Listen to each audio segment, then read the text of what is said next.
ഒന്നാമത്തെ വീഴ്ച സംഭവിച്ചു. പക്ഷേ യഹോവയായ ദൈവം തോൽ കൊണ്ട് ഒരു ഉടുപ്പുണ്ടാക്കി മനുഷ്യന് കൊടുത്തു. അതായത് വീണ്ടെടുപ്പിൻ്റെ വാഗ്ദത്തം ദൈവം കൊടുത്തു. ഈ വീണ്ടെടുപ്പ് എന്നാണ് നടക്കുന്നത്? നാം ജീവിച്ച് തെളിയിച്ച് നിത്യതയിൽ പ്രവേശിക്കുമ്പോൾ മാത്രമാണ് ഈ വീണ്ടെടുപ്പ് അക്ഷരാർത്ഥത്തിൽ നടക്കുന്നത്. നമ്മുടെ ആത്മാവിൻ്റെ വീണ്ടെടുപ്പ് യേശുവിൻ്റെ കാൽവറിയാൽ സാധിച്ചെങ്കിലും അക്ഷരാർത്ഥത്തിൽ വീണ്ടെടുപ്പ് നടക്കുന്നത് യേശുവിൻ്റെ മടങ്ങിവരവെങ്കിലാണ്. തോൽ കൊണ്ടുള്ള ഉടുപ്പ് വീണ്ടെടുപ്പിൻ്റെ വാഗ്ദത്വമാണ്. വെളിപ്പാട് പുസ്തകം 2:7 ജയിക്കുന്നവന് ഞാൻ ദൈവത്തിൻ്റെ പറുദീസയിലുള്ള ജീവവൃക്ഷത്തിൻ്റെ ഫലം തിന്മാൻ കൊടുക്കും. വെളിപ്പാട് 3:5 ജയിക്കുന്നവനെ വെള്ള ഉടുപ്പ് കൊടുക്കും. ഇവ രണ്ടും മടങ്ങി വരും. തുടർന്ന് ചാവുകടൽ ലിഖിതങ്ങളിൽ നിന്ന് ഒരുപാട് ആശയങ്ങൾ നമ്മൾ കണ്ടു. മനുഷ്യനെ ദൈവത്തിങ്കിൽ നിന്ന് അകറ്റിക്കളയേണ്ടതിന് വേണ്ടി ഒന്നാമത്തെ വീഴ്ചയിൽ ഒതുക്കാതെ ഇനിയും പിന്നെയും വ്യക്തികളെയും മനുഷ്യവർഗത്തെയും വീഴിച്ചുകൊണ്ടിരിക്കേണ്ടതിന് ആവശ്യമുള്ള ലോങ് ടേം സ്കീമിംഗ് പിശാച് കൊണ്ടുവരികയും ചാവുകടൽ ലിഖിതങ്ങളിൽ നമ്മളത് ഏറെക്കുറെ കാണുകയും ചെയ്തു. ചാവുകടൽ ലിഖിതങ്ങളെക്കുറിച്ച് ആളുകൾ ഇങ്ങനെ പറഞ്ഞു, ഇത് ഇൻസ്പയർഡ് അല്ല. അതെ, ഞാനതിന് മറുപടി ആഴ്ച പറയാൻ ഒത്തില്ല. This is not inspired. അതെ, ദൈവവചനത്തിൻ്റെ പ്രത്യേകത നമ്മൾ കൊണ്ടു നടക്കുന്ന 66 പുസ്തകങ്ങൾ അടങ്ങിയ ഈ തിരുവചനം പരിശുദ്ധാത്മ നിയോഗത്താൽ ആത്മപ്രേരിതമായി ആളുകൾ പ്രവചിച്ചതാണ്. അതിനെ ദൈവത്താൽ സ്പിരിച്വലി അല്ലെങ്കിൽ പരിശുദ്ധാത്മാവിനാൽ ഇൻസ്പയർഡാണ് എന്ന് പറയും. ചാവുകടൽ ലിഖിതങ്ങൾ ഇൻസ്പയർഡ് ആണോ? അല്ല. ആ അർത്ഥത്തിൽ അത് ഇൻസ്പയർഡ് അല്ല. പക്ഷെങ്കിൽ ആരെങ്കിലും എന്നോട് ഇന്ന് നമ്മളിവിടെ പരസ്യമായി വിളിച്ച് ചോദിക്കും, ഈ ആഴ്ചയിൽ തങ്ങളുടെ ബർത്ത്ഡേ ആഘോഷിക്കുന്നവരാരെങ്കിലും ഉണ്ടോയെന്ന്. അപ്പോൾ ഒരുപാട് പേര് എഴുന്നേറ്റിരിക്കും. കാര്യം അവരുടെ ബർത്ത്ഡേ ഇന്ന ദിവസമാണെന്നറിയാം. ആട്ടെ, ആ ഡേറ്റ് ഇൻസ്പയർഡ് ആണോ? അല്ലല്ലോ. ഒരു ചരിത്രവും ഇൻസ്പയർഡ് അല്ല. ചരിത്രമായി വിവരമായി നമ്മൾ അംഗീകരിക്കും. 1947 ഇന്ത്യ സ്വാതന്ത്ര്യം പ്രാപിച്ചു എന്നത് ഇൻസ്പയർഡ് അല്ല. അത് പരിശുദ്ധാത്മാവിനാൽ എഴുതപ്പെട്ടതല്ല. പക്ഷെ അത് ചരിത്ര സത്യമാകയാൽ നമ്മൾ അംഗീകരിക്കുന്നു. ഇതുപോലെ ചാവുകടൽ ലിഖിതങ്ങൾ പരിശുദ്ധാത്മാവിനാൽ ഇൻസ്പയർഡ് അല്ലെങ്കിലും അത് ചരിത്ര സത്യമാകയാൽ നമ്മളത് അംഗീകരിക്കുന്നു. അതുകൊണ്ടാണ് ഞാനത് എടുത്തു പറയുന്നത്.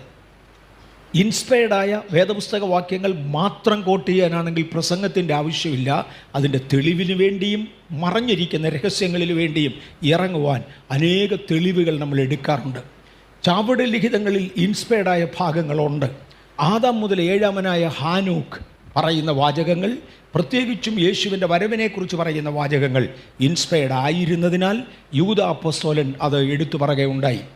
ആ പുസ്തകങ്ങളൊക്കെയും ചേർത്താണ് ചാവുകടൽ ലിഖിതങ്ങൾ നമ്മൾ എടുക്കുന്നത്. ചാവുകടൽ ലിഖിതങ്ങളിൻ പ്രകാരം ഭൂമി ആകപ്പാടെ മാറി. ഇതിൻ്റെ കൾച്ചറുകൾ ദൈവ സൃഷ്ടിയിൽ നിന്ന് മാറി ഒരുപാട് ഇത് മാറി. അതിനെ തുടർന്ന് മനുഷ്യൻ്റെ രണ്ടാമത്തെ പതനമുണ്ടായി. ദൈവത്തിൻ്റെ ദൂതന്മാർ മനുഷ്യൻ്റെ പുത്രിമാരെ സൗന്ദര്യമുള്ളവരെന്ന് കാണുകയും ബോധിച്ചവരെ വിവാഹത്തിനെടുക്കുകയും ഒരനുസരണം കെട്ട ജീവിതത്തിലേക്ക് മനുഷ്യൻ മാറുകയും ചെയ്തു. വേൾഡ് ചേഞ്ചഡ് ഹെഡോനിസം, ഒരു റിബലിയസ് സ്പിരിറ്റിലേക്ക്, ഒരു മറുതലിപ്പിൻ്റെ ആത്മാവിലേക്ക് ലോകം മാറി. എനിക്കും നിങ്ങൾക്ക് നന്നായി അറിയാവുന്നതാണ് മറുതലിപ്പിൻ്റെ ആത്മാവ്. ചില ചെറുപ്പക്കാർ കുഞ്ഞുങ്ങളോട് ഈ ദിവസങ്ങളിൽ ഞാൻ അവരോട് സംസാരിക്കാറില്ല. എൻ്റെ ആ പ്രായം ഏറെക്കുറെ മാറിയതുകൊണ്ട് ചെറുപ്പക്കാർ കഴിവുണ്ടെങ്കിൽ അടുത്ത തലമുറയുമായിട്ടാണ് അവരുടെ കോണ്ടാക്റ്റ് പലരും. അത് നിങ്ങളുടെ തെറ്റാണ്, എൻ്റെയും തെറ്റാണ്. ആ ബന്ധം നമ്മൾ സൂക്ഷിക്കേണ്ടതാണ്. എന്നാൽ അടുത്ത തലമുറയുമായിട്ടാണ് അവരുടെ ബന്ധം അധികവും. പലരോട് ഞാൻ സംസാരിക്കുമ്പോൾ ഇങ്ങനെ പറയും, കുഞ്ഞ് മാതാപിതാക്കളെ അനുസരിക്കാത്തത് എന്താണെന്ന് ചോദിക്കുമ്പോൾ അവർ പറയും, ഞാൻ ചെയ്തേനെ, പക്ഷേ അപ്പൻ പറഞ്ഞുകൊണ്ട് ചെയ്യത്തില്ല. അദ്ദേഹത്തോടുള്ള ആ വൈരാഗ്യം അത്രയുമാണ്. ഞാനിത് ചെയ്തതിന് കുഴപ്പമുള്ളതല്ല, പക്ഷേ ആ പാസ്റ്റർ അത് പറഞ്ഞുകൊണ്ട് ഞാൻ ചെയ്യത്തില്ല. സഭയ്ക്കകത്ത് ആ ഒരു റിബലിയസ് മെൻറ്റാലിറ്റി, ഇന്നാര് പറഞ്ഞതുകൊണ്ട് ഞാൻ ചെയ്യത്തില്ല, ഒരു റിബലിയസ് മെൻറ്റാലിറ്റി. ഒന്ന്, അത് മാറി. 2, ഇമ്മോർട്ടാലിറ്റി, തോന്നിയതുപോലെ നടക്കുക, ഇമ്മോറാലിറ്റി ലോകത്തിൽ വ്യാപരിക്കുവാൻ തുടങ്ങി. കൾച്ചറൽ ചേഞ്ച്, ദൈവം സൃഷ്ടിച്ച കൾച്ചർ മാറാൻ തുടങ്ങി. Even the image and likeness of God being affected, ദൈവത്തിൻ്റെ സാദൃശ്യത്തിലും സ്വരൂപത്തിലും ദൈവം സൃഷ്ടിച്ച ശരീരത്തിന് പോലും ബോഡി മോഡിഫിക്കേഷൻസ് നടത്തി അങ്ങ് നശിച്ചു. ഈ കാരണത്താൽ രണ്ടാമത്തെ മനുഷ്യൻ്റെ അധപ്പതനം ഉണ്ടാകുകയും നോഹയുടെ വെള്ളപ്പൊക്കത്തിൽ ദൈവം ഈ ഭൂമിയെ നശിപ്പിച്ചു കളയുകയും ചെയ്തു എന്ന് നമ്മൾ കണ്ടു. വീണ്ടും നോഹ ദൈവത്തെ പ്രസാദിപ്പിക്കുമാർ ഒരു യാഗം നടത്തിയതുകൊണ്ട് ആ യാഗത്തിൽ ദൈവപ്രസാദം ഉണ്ടാകുകയും ആദമിന് കൊടുത്ത അതേ അനുഗ്രഹം ഒരു പ്രാവശ്യം കൂടെ നോഹയിൽ റിസ്റ്റോർ ചെയ്യുകയും ചെയ്തു. 2 പ്രാവശ്യം വീണുവെങ്കിലും നോഹയിൽ ആ അനുഗ്രഹം ദൈവം വീണ്ടും കൊടുത്തു. റീപ്ലനീഷ്, സന്താനപുഷ്ടിയുള്ളവനായി വീണ്ടും പെരുകുക എന്ന് ദൈവം നോഹയോട് പറഞ്ഞു. എങ്കിലും അത് നടത്തുവാൻ നോഹയെ കൊണ്ട് കഴിയാതെയായിപ്പോയി. നോഹ മദ്യപിച്ചു, കിടക്കരുതാത്തതുപോലെ കിടന്നു, പറയരുതാത്ത വാചകങ്ങൾ പറഞ്ഞു, ആകെ ഒരു തകരാറിലേക്ക് മാറി. അങ്ങനെ ഡീമോണിക് ഡൊമിനിയൻ പിന്നെയും ഭൂമിയിൽ ഉണ്ടാകുകയും നിമ്രോദിൻ്റെ കാലം വരെ അത് പോകുകയും ചെയ്തു. ജലപ്രളയത്തെ തുടർന്ന് 2ാമത്തെ വീഴ്ചയുടെ പരിണിതമായി ദൈവം മനുഷ്യൻ്റെ ആയുസ്സിനെ കുറച്ചു. ശരീരമില്ലാത്ത അശുദ്ധാത്മാക്കൾ ഉണ്ടായി, അൺക്ലീൻ സ്പിരിറ്റ്സ്. ഒരു വിഭാഗം ദൂതന്മാരെ ടാർട്ടസിൽ അധോലോകത്തിലേക്ക് മാറ്റി എന്നീ കാര്യങ്ങൾ നമ്മൾ കണ്ടു. എന്നാൽ ഇതിനൊരു മറുപടിയും കൂടെ. സഹസ്രാബ്ദ യുഗം എന്നൊരു യുഗം ഈ ഭൂമിയിൽ നടക്കും. അന്ന് ആയുസ് വർദ്ധിക്കും. 1ാമത്തെ വീഴ്ച അതിൻ്റെ പരിണിതം കാണണമെങ്കിൽ ഒടുവിലത്തെ ഉയർത്തെഴുന്നേൽപ്പിലേ നടക്കത്തുള്ളൂ, ഒടുവിലത്തെ വീണ്ടെടുപ്പിൽ മാത്രമേ നടക്കുകയുള്ളൂ. എന്നാൽ 2ാമത്തെ വീഴ്ച ഇതിന് ഇടയിലായിരുന്നതിനാൽ ഇടയിൽ തന്നെ അതിൻ്റെ വീണ്ടെടുപ്പും നടക്കും. സഹസ്രാബ്ദ യുഗം എന്നൊന്നുണ്ടാകുകയും 1000 ആണ്ട് യേശു രാജാവായി ഈ ഭൂമിയിൽ വാഴുകയും ചെയ്യുന്ന നാളുകൾ അടുത്തു വരികയാണ്. അന്ന് മനുഷ്യൻ്റെ ആയുസ് വർദ്ധിക്കും. അന്തരീക്ഷത്തിന് വീണ്ടും മാറ്റം വരും. ആദമിനെ സൃഷ്ടിക്കുമ്പോൾ അന്തരീക്ഷം ഒന്ന് മാറ്റിയതുപോലെ ഇനിയും സഹസ്രാബ്ദ യുഗത്തിൽ അന്തരീക്ഷം ഒന്നും കൂടെ മാറ്റും. അന്ന് ചൂട് കുറഞ്ഞിരിക്കുകയും വെളിച്ചം വർദ്ധിക്കുകയും ചെയ്യും. പുതിയ അന്തരീക്ഷത്തിൽ കൃഷി ഇന്നുള്ളതിൻ്റെ 7 ഇരട്ടി വിളവ് തരുന്നതായി വളരും. സാത്താനെ അന്ന് തടവിലാക്കും. ഒരു രാജാവ് നീതിയോടെ വാഴും. പ്രഭുക്കന്മാർ ന്യായത്തോടെ രാജ്യഭരണം നടത്തും. ജനം വ്യവസ്ഥയിൽ ജീവിക്കും. ദൈവകൃപയിലും ദൈവിക വ്യവസ്ഥയിലും ജനം ജീവിക്കുവാൻ തുടങ്ങും. ആ റിബലിയസ് മെൻറ്റാലിറ്റി മാറിപ്പോകും. ഇത് സഹസ്രാബ്ദ യുഗത്തിൽ നടക്കേണ്ടതാണ്. മില്ലീനിയം എന്നതിനെ വിളിക്കുന്നു. സഹസ്രാബ്ദ യുഗത്തിൽ നടക്കും. എന്നാൽ 2ാമത്തെ വീഴ്ചയിൽ വീണുപോയ ജനം നിമ്രോദിൻ്റെ കാലം വരെ വരികയുണ്ടായി. നിമ്രോദിൻ്റെ കാലത്ത് ഭൂമിയെ ഭരിക്കേണ്ടതിന് ആകാശശക്തികളെ മാന്ത്രിക ശക്തികളാൽ കൊണ്ടുവരുവാൻ കഴിയുമെന്നും അവൻ്റെ ചിഹ്നങ്ങൾ ഉപയോഗിച്ചുകൊണ്ട് പൈശാചിക വ്യാപാരങ്ങൾക്ക് ഈ ഭൂമിയിൽ സ്ഥാനം കൽപ്പിപ്പാൻ കഴിയുകയും ചെയ്യുമെന്ന് നിമ്രോദും അവനോടുകൂടെയുള്ളവരും കണ്ടുപിടിച്ചു. അവരങ്ങനെ ഒരു മാർഗത്തിലേക്ക് വന്നതിനാൽ ദൈവം 3ാമത്തെ വീഴ്ചയ്ക്ക് മനുഷ്യനെ ഏൽപ്പിച്ചു കൊടുത്തു. ബാബൽ ടവറിനെ കുറിച്ച് നമ്മൾ നന്നായി ചിന്തിച്ചതാണ്. ആകാശശക്തികളെ ആകർഷിക്കുവാൻ അത് ഉതകുന്നതാണ്. അതിൻ്റെ പരിണിതമായി ആ 3ാമത്തെ വീഴ്ചയുടെ പരിണിതമായി ദൈവം ഭൂമിയെ വിഭജിക്കുകയും കോണ്ടിനൻസ്, സബ് കോണ്ടിനൻസ്, ഐലൻഡ്സ് എന്നിങ്ങനെ അവയെ മാറ്റുകയും ചെയ്തു. 1, മനുഷ്യനെ അവിടെയൊക്കെ പാർപ്പിച്ചു. 2, ലാംഗ്വേജ് കൺഫ്യൂസ് ചെയ്തു. അന്യോന്യം ഭാഷ തിരിച്ചറിയാതെയായി. 3, മനുഷ്യനെ ചെതറിച്ചു കളഞ്ഞു. മനുഷ്യൻ ആശയങ്ങളിൽ പോലും ചെതറി. ഞാൻ ഈ കഴിഞ്ഞ ആഴ്ചയിൽ ഒരു ഉദാഹരണം പറഞ്ഞു കാണും. കേരളത്തിൻ്റെ വടക്കേ അറ്റത്ത് നിന്ന് ഒരാൾ ഒരു കാറിൽ തെക്കോട്ട് യാത്ര ചെയ്താൽ ഒരു 2-3 മണിക്കൂർ കഴിയുന്നതോടെ ഭാഷ മാറുന്നത് കാണാം, ടേസ്റ്റ് മാറുന്നത് കാണാം, വസ്ത്രധാരണ രീതിയിൽ നേരിയ വ്യത്യാസം കാണാം. അടുത്ത 3 മണിക്കൂറൂടെ ഓടിച്ചു കഴിയുമ്പോൾ ഭാഷ വീണ്ടും മാറുന്നത് കാണാം. അതായത് നീട്ടിയും കുറുക്കിയും ഒക്കെ സംസാരിക്കാൻ തുടങ്ങും. ലോക്കൽ സ്ലാങ്ങുകൾ രംഗത്ത് വരുവാൻ തുടങ്ങും. ആഹാര ക്രമീകരണങ്ങളും രീതികളും വളരെ മാറുന്നത് കാണാം. നമ്മുടെ കൊച്ചു കേരളത്തിൻ്റെ കാര്യമാണ് ഞാൻ പറഞ്ഞത്. മണിക്കൂറുകൾ യാത്ര ചെയ്യുമ്പോൾ മനുഷ്യനെ സ്കാറ്റർ ചെയ്തു, തമ്മിൽ യോജിക്കാൻ കഴിയാതെയായി. Divided them and sold them to the lower powers. ദൈവത്തിൽ നിന്ന് താണുപോയ, ദൈവത്തിങ്കിൽ നിന്ന് വീണുപോയ സാമാന്യവും താണതുമായ ശക്തികൾക്ക് ദൈവം അവരെ വിട്ടുകളഞ്ഞു. ഇതാണ് 3ാമത്തെ വീഴ്ചയുടെ പരിണിതം. 3ാമത്തെ വീഴ്ചയുടെ പരിണിതം യേശുവിൻ്റെ കാൽവറിയിൽ യേശു നിർവഹിച്ചു കഴിഞ്ഞു. ഞാൻ ഒരു പ്രാവശ്യം കൂടെ എടുത്തു പറഞ്ഞാൽ, 1ാമത്തെ വീഴ്ച വീണു, അതിൻ്റെ പരിണിതം അവസാനമേ നടക്കുകയുള്ളൂ. കുറച്ച് നാൾ കഴിഞ്ഞു 2ാമത്തെ വീഴ്ച വീണു, അതിൻ്റെ പരിണിതം കുറച്ച് നാളും കൂടെ നേരത്തെ നടക്കും. 3ാമത്തെ വീഴ്ച വീണു, അതിൻ്റെ പരിണിതം യേശുവിൻ്റെ കാൽവറിയോടെ നടന്നു. 3ാമത്തെ വീഴ്ചയിൽ മനുഷ്യനെ വിറ്റുകളയുമ്പോൾ ദൈവം അബ്രഹാമിനെ തിരഞ്ഞെടുത്തു. ഞാൻ ഒരൊറ്റ പടം പോലും മാറാതെ കഴിഞ്ഞ ആഴ്ചകളിൽ എടുത്തത് തന്നെ ഇടാനുള്ള കാരണം എളുപ്പം ഇത് ഓർമ്മ വരും. അതുകൊണ്ടാണ് ജാതികളുടെ കാലത്ത് തികയുവോളം ഭരിക്കേണ്ടതിന് ജാതികൾക്ക് വേണ്ടി പൊതുജനത്തെ വിട്ടുകൊടുത്ത ശേഷം ഏതാണ്ട് 25 ലക്ഷത്തിൽ 1 ഭാഗം ഭൂമിയെടുത്ത് അബ്രഹാമിന് കൊടുക്കുകയും നിൻ്റെ സന്തതി എൻ്റെ ജനം എന്ന് യേശു പ്രസ്താവിക്കുകയും ചെയ്തു. ഇരുട്ടിൻ്റെ അധികാരത്തിലിരിക്കുന്ന മഹാബഹുഭൂരിപക്ഷത്തെ വിശാലമായ സ്ഥലത്തെ അബ്രഹാമിൻ്റെ സ്ഥലത്തിൽ നിന്ന് മാറ്റി അബ്രഹാമിൻ്റെ ജനത്തെ തൻ്റെ സ്വന്തം അധികാരത്തിൽപ്പെട്ട സ്വന്തം ജനം എന്ന് വിളിച്ചു. ഈ ജാതികൾ ഭരിക്കേണ്ടതിന് ദൈവം ഒരു കാലം തീരുമാനിച്ചു. ഒരു കാലഘട്ടം ജാതികൾ ഭരിക്കും എന്ന് ദൈവം തന്നെ തീരുമാനിച്ചു. ലൂക്കോസിൻ്റെ സുവിശേഷം 21:24 ജാതികളുടെ കാലം തികയുവോളം ജാതികൾ യെരൂശലേം ചവിട്ടിക്കളയും എന്ന് യേശുവിൻ്റെ വാഗൊണ്ട് യേശു പറഞ്ഞു. ജാതികൾക്കൊരു കാലമുണ്ട് എന്ന് യേശു പറഞ്ഞു. എന്നാൽ ദൈവം തിരഞ്ഞെടുത്ത അബ്രഹാമിന് ദൈവം അനേക പ്രമാണങ്ങൾ കൊടുത്തു. ഈ പ്രമാണങ്ങൾ നിൽക്കുവാൻ അവനോട് ആവശ്യപ്പെട്ടു. ഈ കാലഘട്ടങ്ങളിൽ തന്നെ വീണ്ടെടുപ്പ് വാഗ്ദത്തം ചെയ്തിരുന്നു. ഇവിടെ മുതലാണ് ഇന്ന് നമ്മൾ ആരംഭിക്കുന്നത്. ഈ കാലഘട്ടങ്ങളിൽ തന്നെ വീണ്ടെടുപ്പ് വാഗ്ദത്തം ചെയ്തു.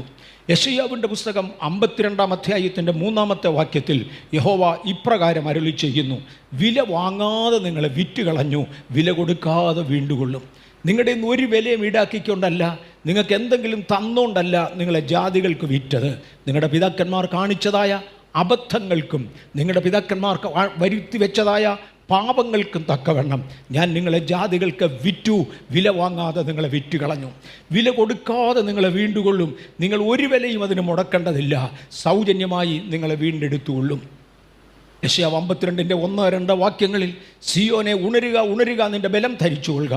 വിശുദ്ധ നഗരമായി യെരൂശലേമേ, നിന്റെ അലങ്കാര വസ്ത്രം ധരിച്ചുകൊള്ളുക.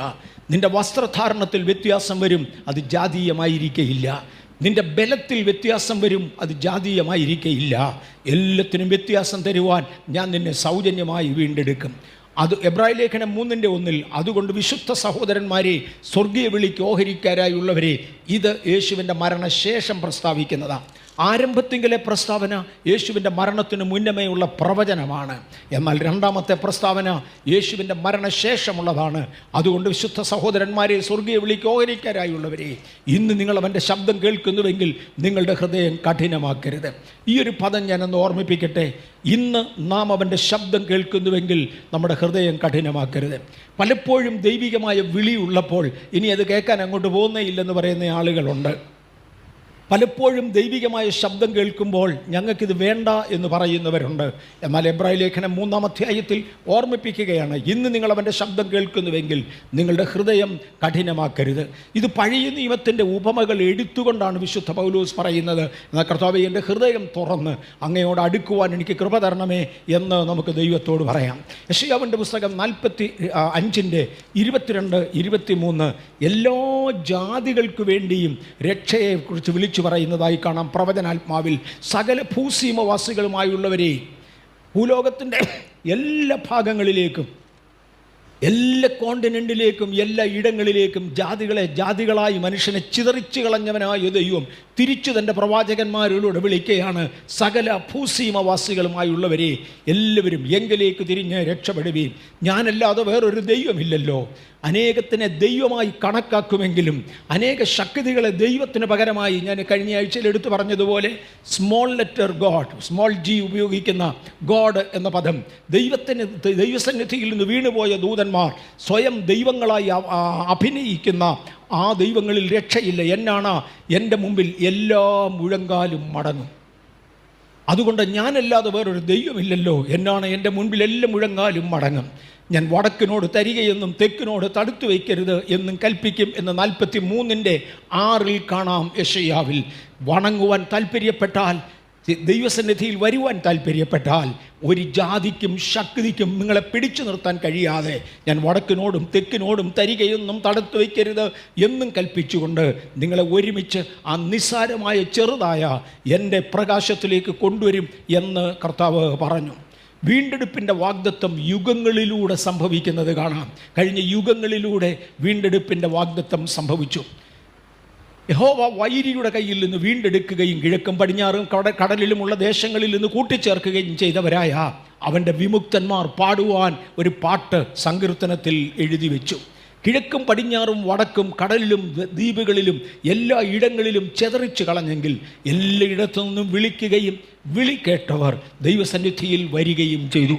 ഇവിടെ അക്ഷരാർത്ഥത്തിൽ ഇതെടുത്തു പറയുന്നത് ഇസ്രയേൽ ജനം നാനാഭാഗത്തായി ചിതറിപ്പോയ ഇടത്തു നിന്ന് അവരെ കൂട്ടിക്കൊണ്ടുവരുന്ന ചരിത്രമാണ് അക്ഷരാർത്ഥത്തിൽ. പക്ഷേ ഇതിനൊരു ആത്മീയ അർത്ഥമുണ്ട്. ദൈവവചനത്തിൻ്റെ പ്രത്യേകത, സകല പ്രവചനങ്ങൾക്കും ഒന്നിലധികം നിവർത്തീകരണങ്ങളുണ്ട്. അതിന് അക്ഷരിക നിവർത്തീകരണമുണ്ട്, ആത്മീക നിവർത്തീകരണമുണ്ട്. ആത്മീക നിവർത്തീകരണത്തിൽ ചെതറിപ്പോയിടത്ത് നിന്ന് ചേർക്കപ്പെട്ടവരാണ് ഞാനും നിങ്ങളും. ആ ജാതീയ കഷ്ടങ്ങളിൽ നിന്ന് മാറി ദൈവസന്നിധിയിലേക്ക് മടങ്ങി വന്നവരാണ് നമ്മൾ.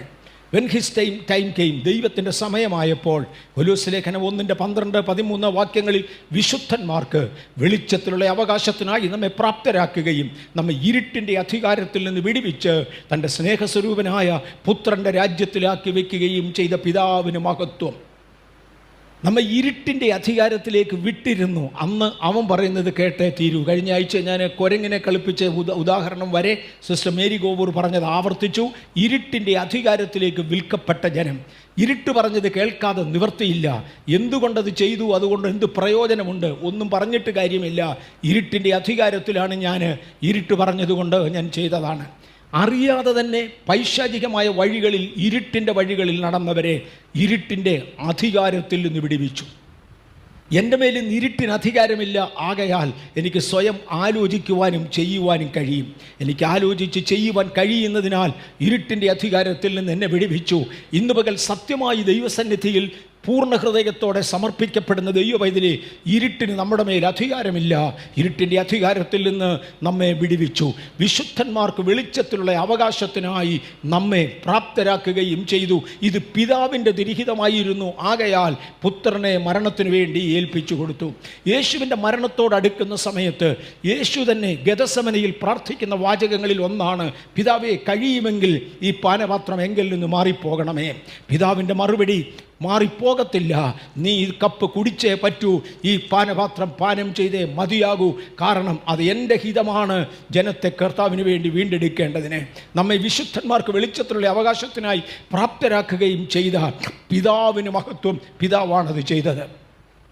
Redemption promised again in the new testament. പുതിയ നിയമത്തിലും ഈ വീണ്ടെടുപ്പ് വാഗ്ദത്തം പറയുന്നുണ്ട്. വ്യർത്ഥവും പിതൃപാരമ്പര്യവുമായുള്ള നിങ്ങളുടെ നടപ്പിൽ നിന്ന് നിങ്ങളെ വീണ്ടെടുത്തിരിക്കുന്നത് പൊന്ന് വെള്ളി മുതലായി അഴിഞ്ഞു പോകുന്ന വസ്തുക്കളെ കൊണ്ടല്ല. 1 പത്രോസ് 1:18-20 വരെയുള്ള വാക്യങ്ങളാണ് നമ്മളതിവിടെ കാണുന്നത്. വ്യർത്ഥവും പിതൃപാരമ്പര്യവുമായ നിങ്ങളുടെ നടപ്പിൽ നിന്ന് നിങ്ങളെ വീണ്ടെടുത്തിരിക്കുന്നത് പൊന്ന് വെള്ളി മുതലായ അഴിഞ്ഞു പോകുന്ന വസ്തുക്കളെ കൊണ്ടല്ല, ക്രിസ്തു എന്ന നിർദോഷവും നിഷ്കളങ്കവുമായ കുഞ്ഞാടിൻ്റെ വിലയേറിയ രക്തം കൊണ്ടത്രേ എന്ന് നിങ്ങൾ അറിയുന്നില്ലയോ? ഈ രക്തത്താൽ നമ്മെ വീണ്ടെടുക്കേണ്ടതിന്, യേശുവിൻ്റെ രക്തത്താൽ നമ്മെ വീണ്ടെടുക്കേണ്ടതിന് പിതാവിന് തിരിഹിതമാകുകയും നഷ്ടപ്പെട്ടു പോയ നമ്മെ, വിറ്റുകളഞ്ഞ നമ്മെ വില കൊടുക്കാതെ വീണ്ടുകൊള്ളുമ്പോൾ, ഞാനും നിങ്ങളും വില കൊടുത്തില്ലെങ്കിലും പിതാവിന് വില കൊടുത്തു, മറുവിലയായി യേശുവിൻ്റെ രക്തം കൊടുത്തു എന്ന് മറക്കരുത്. ഈ കഴിഞ്ഞ ഒരാഴ്ച പാഷൻ വീക്ക്, യേശുവിൻ്റെ മരണത്തെയും ആ കഷ്ടാനുഭവങ്ങളെയും ഒക്കെ ജനം ധ്യാനിക്കുന്ന ഒരാഴ്ചയായിരുന്നു. നമുക്കതറിയാം. ഞാൻ അതുകൊണ്ട് ആ വിശദീകരണത്തിലേക്ക് പോകുകയല്ല. നമ്മെ വീണ്ടെടുക്കുവാൻ ദൈവത്തിന് തിരിഹിതമായി. വെൻ ഹിസ് റിഡംഷൻ കെയിം, ആ വിടുതൽ ഇങ്ങോട്ട് വന്നപ്പോൾ, എബ്രായ ലേഖനം 2:14-15 പറയുകയാണ്, മക്കൾ ജഡരക്തങ്ങളോടുകൂടി അവരാകൊണ്ട് അവനും അവരെപ്പോലെ ജഡരക്തങ്ങളോടുകൂടിയവരായി മരണത്തിൻ്റെ അധിപനായ പിശാചിനെ തൻ്റെ മരണത്താൽ നീക്കി ജീവപര്യന്തം മരണഭീതിയാൽ അടിമയായിരുന്നവരെ ഒക്കെയും വിടുവിച്ചു. അടിമകളായിരുന്ന നമ്മെ, വിറ്റുകളഞ്ഞ നമ്മെ, പിശാചിന് വേണ്ടി വിറ്റിരുന്ന, ജാതീയമായതിനു വേണ്ടി, ജാതീയമെന്ന് പറയുമ്പോൾ മറക്കരുത്, വീണുപോയ ദൂതന്മാരെയാണ് ഞാൻ ഉദ്ദേശിക്കുന്നത്. വീണുപോയ ദൂതന്മാരുടെ വ്യവസ്ഥയിലേക്ക് നമ്മെ വിറ്റുകളഞ്ഞെങ്കിൽ അവിടെ നിന്ന് വീണ്ടെടുക്കുവാൻ ദൈവത്തിന് തിരിഹിതമായി തൻ്റെ പുത്രൻ്റെ രക്തം ചൊരിഞ്ഞ് നമ്മെ മറുവിലയായി രക്തം കൊടുത്ത് വീണ്ടെടുത്തു. അത് യേശുവിൻ്റെ കാൽവറിയായിരുന്നു. ഈ സമയത്താണ് ഈ പ്രവചനങ്ങൾ പഴയ നിയമത്തിൽ നടന്നുകൊണ്ടിരിക്കുന്ന സമയത്താണ് യെശയ്യാവിൻ്റെ പുസ്തകം 6-ാം വാക്യത്തിൽ, ഞാൻ ആരെ അയക്കേണ്ടു, ആർ നമുക്ക് വേണ്ടി പോകുമെന്നൊരു ചോദ്യം. ഒന്നുകൂടെ മടങ്ങി വരട്ടെ. ആദമിൻ്റെ കാലത്ത് 1ാമത്തെ വീഴ്ച, നോഹയുടെ കാലത്ത് 2ാമത്തെ വീഴ്ച, നിമ്രോദിൻ്റെ കാലത്ത് 3ാമത്തെ വീഴ്ച. ഈ 3ാമത്തെ വീഴ്ചയോടെ ജാതികൾക്ക് വേണ്ടി ദൈവം ഏൽപ്പിച്ചു കൊടുത്തു. വീണുപോയ ദൂതന്മാർ, സ്വർഗത്തിൽ ട്രെയിനപ്പ് ചെയ്ത ദൂതന്മാർ 9.2 ബില്യൺ വർഷങ്ങൾ ആ പദമൊന്നും മറക്കരുത്. 9.2 ബില്യൺ വർഷങ്ങൾ സ്വർഗത്തിൽ ദൈവത്തോടുകൂടെ ട്രെയിനപ്പ് ചെയ്ത ദൂതന്മാരിൽ ഒരു വിഭാഗം ദൈവത്തെ വിട്ടുപോകുകയും അവർ ഭൂമിയിലേക്ക് പിശാചുക്കൾ എന്ന പേരിൽ ഇന്നറിയപ്പെടുന്നത് പോലെ ഇറങ്ങി വരികയും അവരിൽ പലരും ദൈവങ്ങളായി സ്വയം അഭിനയിച്ചുകൊണ്ട് മനുഷ്യനെ അവരുടെ സംസ്കാരങ്ങളിലേക്ക് മാറ്റുകയും ചെയ്തു. ആ സംസ്കാരങ്ങളിലേക്ക് ദൈവം വിട്ടുകൊടുത്തു.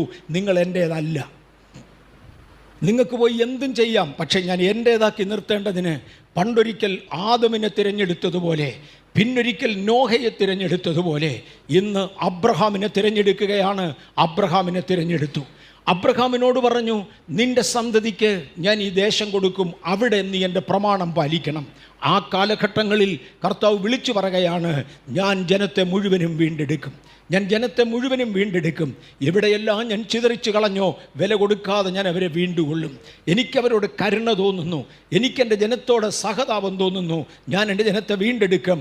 പക്ഷേ അതിനൊരു മറുവില കൊടുക്കേണ്ടത് എൻ്റെ പുത്രനായിരിക്കും. ഈ തീരുമാനം സ്വർഗത്തിൽ ഉള്ളപ്പോൾ തന്നെ യെശയ്യാവ് 6-ാം അധ്യായത്തിൻ്റെ 8-ാമത്തെ വാക്യത്തിൽ സ്വർഗത്തിൽ ഒരു ചോദ്യം ഉയർന്നു, ഞാൻ ആരെ അയക്കേണ്ടു, ആർ നമുക്ക് വേണ്ടി പോകും? ഇത് പിതാവിൻ്റെ ശബ്ദമാണ്. ഞാൻ ആരെയാണ് അയക്കേണ്ടത്, ആർ നമുക്ക് വേണ്ടി പോകും? ഞാൻ കഴിഞ്ഞ ആഴ്ചയിലൊന്ന് എടുത്തു പറഞ്ഞു, ഈ ചോദ്യം ഇന്നും ആവർത്തിക്കുന്നുണ്ട്. എൻ്റെയും നിങ്ങളുടെയും നേരെ ആർ എനിക്ക് വേണ്ടി പോകും, ആർ നമുക്ക് വേണ്ടി പോകും? ഈ പോകുന്ന നിങ്ങൾക്കും എനിക്കും ഒരുപോലെ പ്രയോജനമായത്, പക്ഷെ അയക്കുന്നത് ഞാനാണ്. ഞാൻ ആരെ അയക്കേണ്ടു? ഇതിൻ്റെ മുമ്പിൽ പുത്രൻ ഒരു മറുപടി പറഞ്ഞു, അടിയനെ അയക്കണമേ. സങ്കീർത്തനങ്ങൾ 40-6-7 വാക്യങ്ങളിൽ പുത്രൻ്റെ മറുപടിയാണ്, ഹോമയാഗവും പാപയാഗവും നീ ചോദിച്ചില്ല. ഹോമയാഗങ്ങൾ നടന്നുകൊണ്ടിരിക്കുക. ഇവിടെ ഹോമയാഗവും പാപയാഗവും എന്ന പദത്തിന് ഞാൻ ഒരു ചെറിയ വിശദീകരണം ഒന്നുകൂടെ പറയട്ടെ. ഹോമയാഗം എന്നത് ദൈവത്തെ അധികം പ്രസാദിപ്പിക്കേണ്ടവർ മാത്രം മനഃപൂർവ്വം ചെയ്യുന്ന യാഗമാണ്. പാപയാഗം എന്നത് സകല എബ്രായനും ചെയ്യേണ്ടതാണ്. പാപം ചെയ്തു പോയ മനുഷ്യൻ്റെ വർഗത്തിൽ ജനിച്ചു പോയതിനാൽ പാപയാഗം എല്ലാ എബ്രായനും നിർബന്ധമായി ചെയ്യേണ്ടപ്പോൾ ഹോമയാഗം കഴിക്കുന്നത് എല്ലാവരുമല്ല, പകരം ദൈവത്തെ അധികം പ്രസാദിപ്പിക്കണം എന്ന് താല്പര്യപ്പെടുന്നവർ മാത്രം. ഒരർത്ഥമോ ഒരു ഏരിയയാണ് ഞാൻ പറഞ്ഞത്. നീ ഹോമയാഗം ചോദിച്ചില്ല, പാപയാഗം ചോദിച്ചില്ല, പക്ഷെ ദൈവത്തിന് വേണ്ടത് മനുഷ്യവർഗത്തിൽ പിറന്ന ജഡരക്തങ്ങളോട് കൂടിയ ശരീരവുമായി ഇറങ്ങിപ്പോകുന്ന ഒരു ദൈവത്തെയാണ്. അന്ന് യേശു ഒരു മറുപടി പറഞ്ഞു. 10-ാം അധ്യായത്തിൻ്റെ 7-ാമത്തെ വാക്യം, എബ്രായ ലേഖനം 10:7. അപ്പോൾ ഞാൻ പറഞ്ഞത്, ഇതാ ഞാൻ വരുന്നു, പുസ്തകച്ചുരുളിൽ എന്നെക്കുറിച്ച് എഴുതിയിരിക്കുന്നു. എന്നെക്കുറിച്ച് പുസ്തകച്ചുരുളിൽ എഴുതിയിട്ടുണ്ട്. ഞാൻ തൻ്റെ വരികയാ പിതാവേ, അങ്ങയുടെ ഇഷ്ടം ചെയ്യാൻ ഞാൻ വരികയാണ് എന്ന് പറഞ്ഞ് യേശു സ്വയം ഏൽപ്പിച്ചു കൊടുക്കുകയും ദൈവത്തിൻ്റെ എക്സ്പ്രസ്ഡ് ഇമേജ്, വെളിപ്പെട്ട ശോഭയോടുകൂടെ ദൈവത്തിൻ്റെ സാദൃശ്യത്തിലും സ്വരൂപത്തിലും മറിയയിലൂടെ ജനിച്ച ഒരു പൈതലായി യേശു അവതരിക്കുകയും ചെയ്തു. നമ്മൾ ഡിസംബർ 25 എന്ന ഡേറ്റ് കഴിവുള്ളിടത്തോളം ആഘോഷമായി കൊണ്ടാടുന്നില്ല. യേശുവിൻ്റെ ജനനത്തെ അങ്ങേയറ്റം അഭിനന്ദിക്കുന്നു, അങ്ങേയറ്റം മാനിക്കുന്നു. അതില്ലെങ്കിൽ ക്രിസ്ത്യാനിത്വമില്ല. യേശു ജനിച്ചു. എന്ന് ജനിച്ചു ദിവസം നിശ്ചയമായി പറയാൻ അറിയാൻ വയ്യ. ഡിസംബർ ആയിരിക്കാൻ സാധ്യതയില്ല എന്നത് വളരെ ഉറപ്പാണ്. ഡിസംബർ ആയിരിക്കാൻ സാധ്യതയില്ല എന്ന് ഉറപ്പാണെന്ന് പറയുവാനുള്ള കാരണം, അന്ന് ഇടയന്മാർ ആടുകളെ കാവൽ കാത്തുകൊണ്ട് കൂടാരത്തിൻ്റെ വെളിയിൽ പാർത്തിരുന്നു എന്ന് ലൂക്കോസിൻ്റെ സുവിശേഷം വ്യക്തമാക്കുന്നു.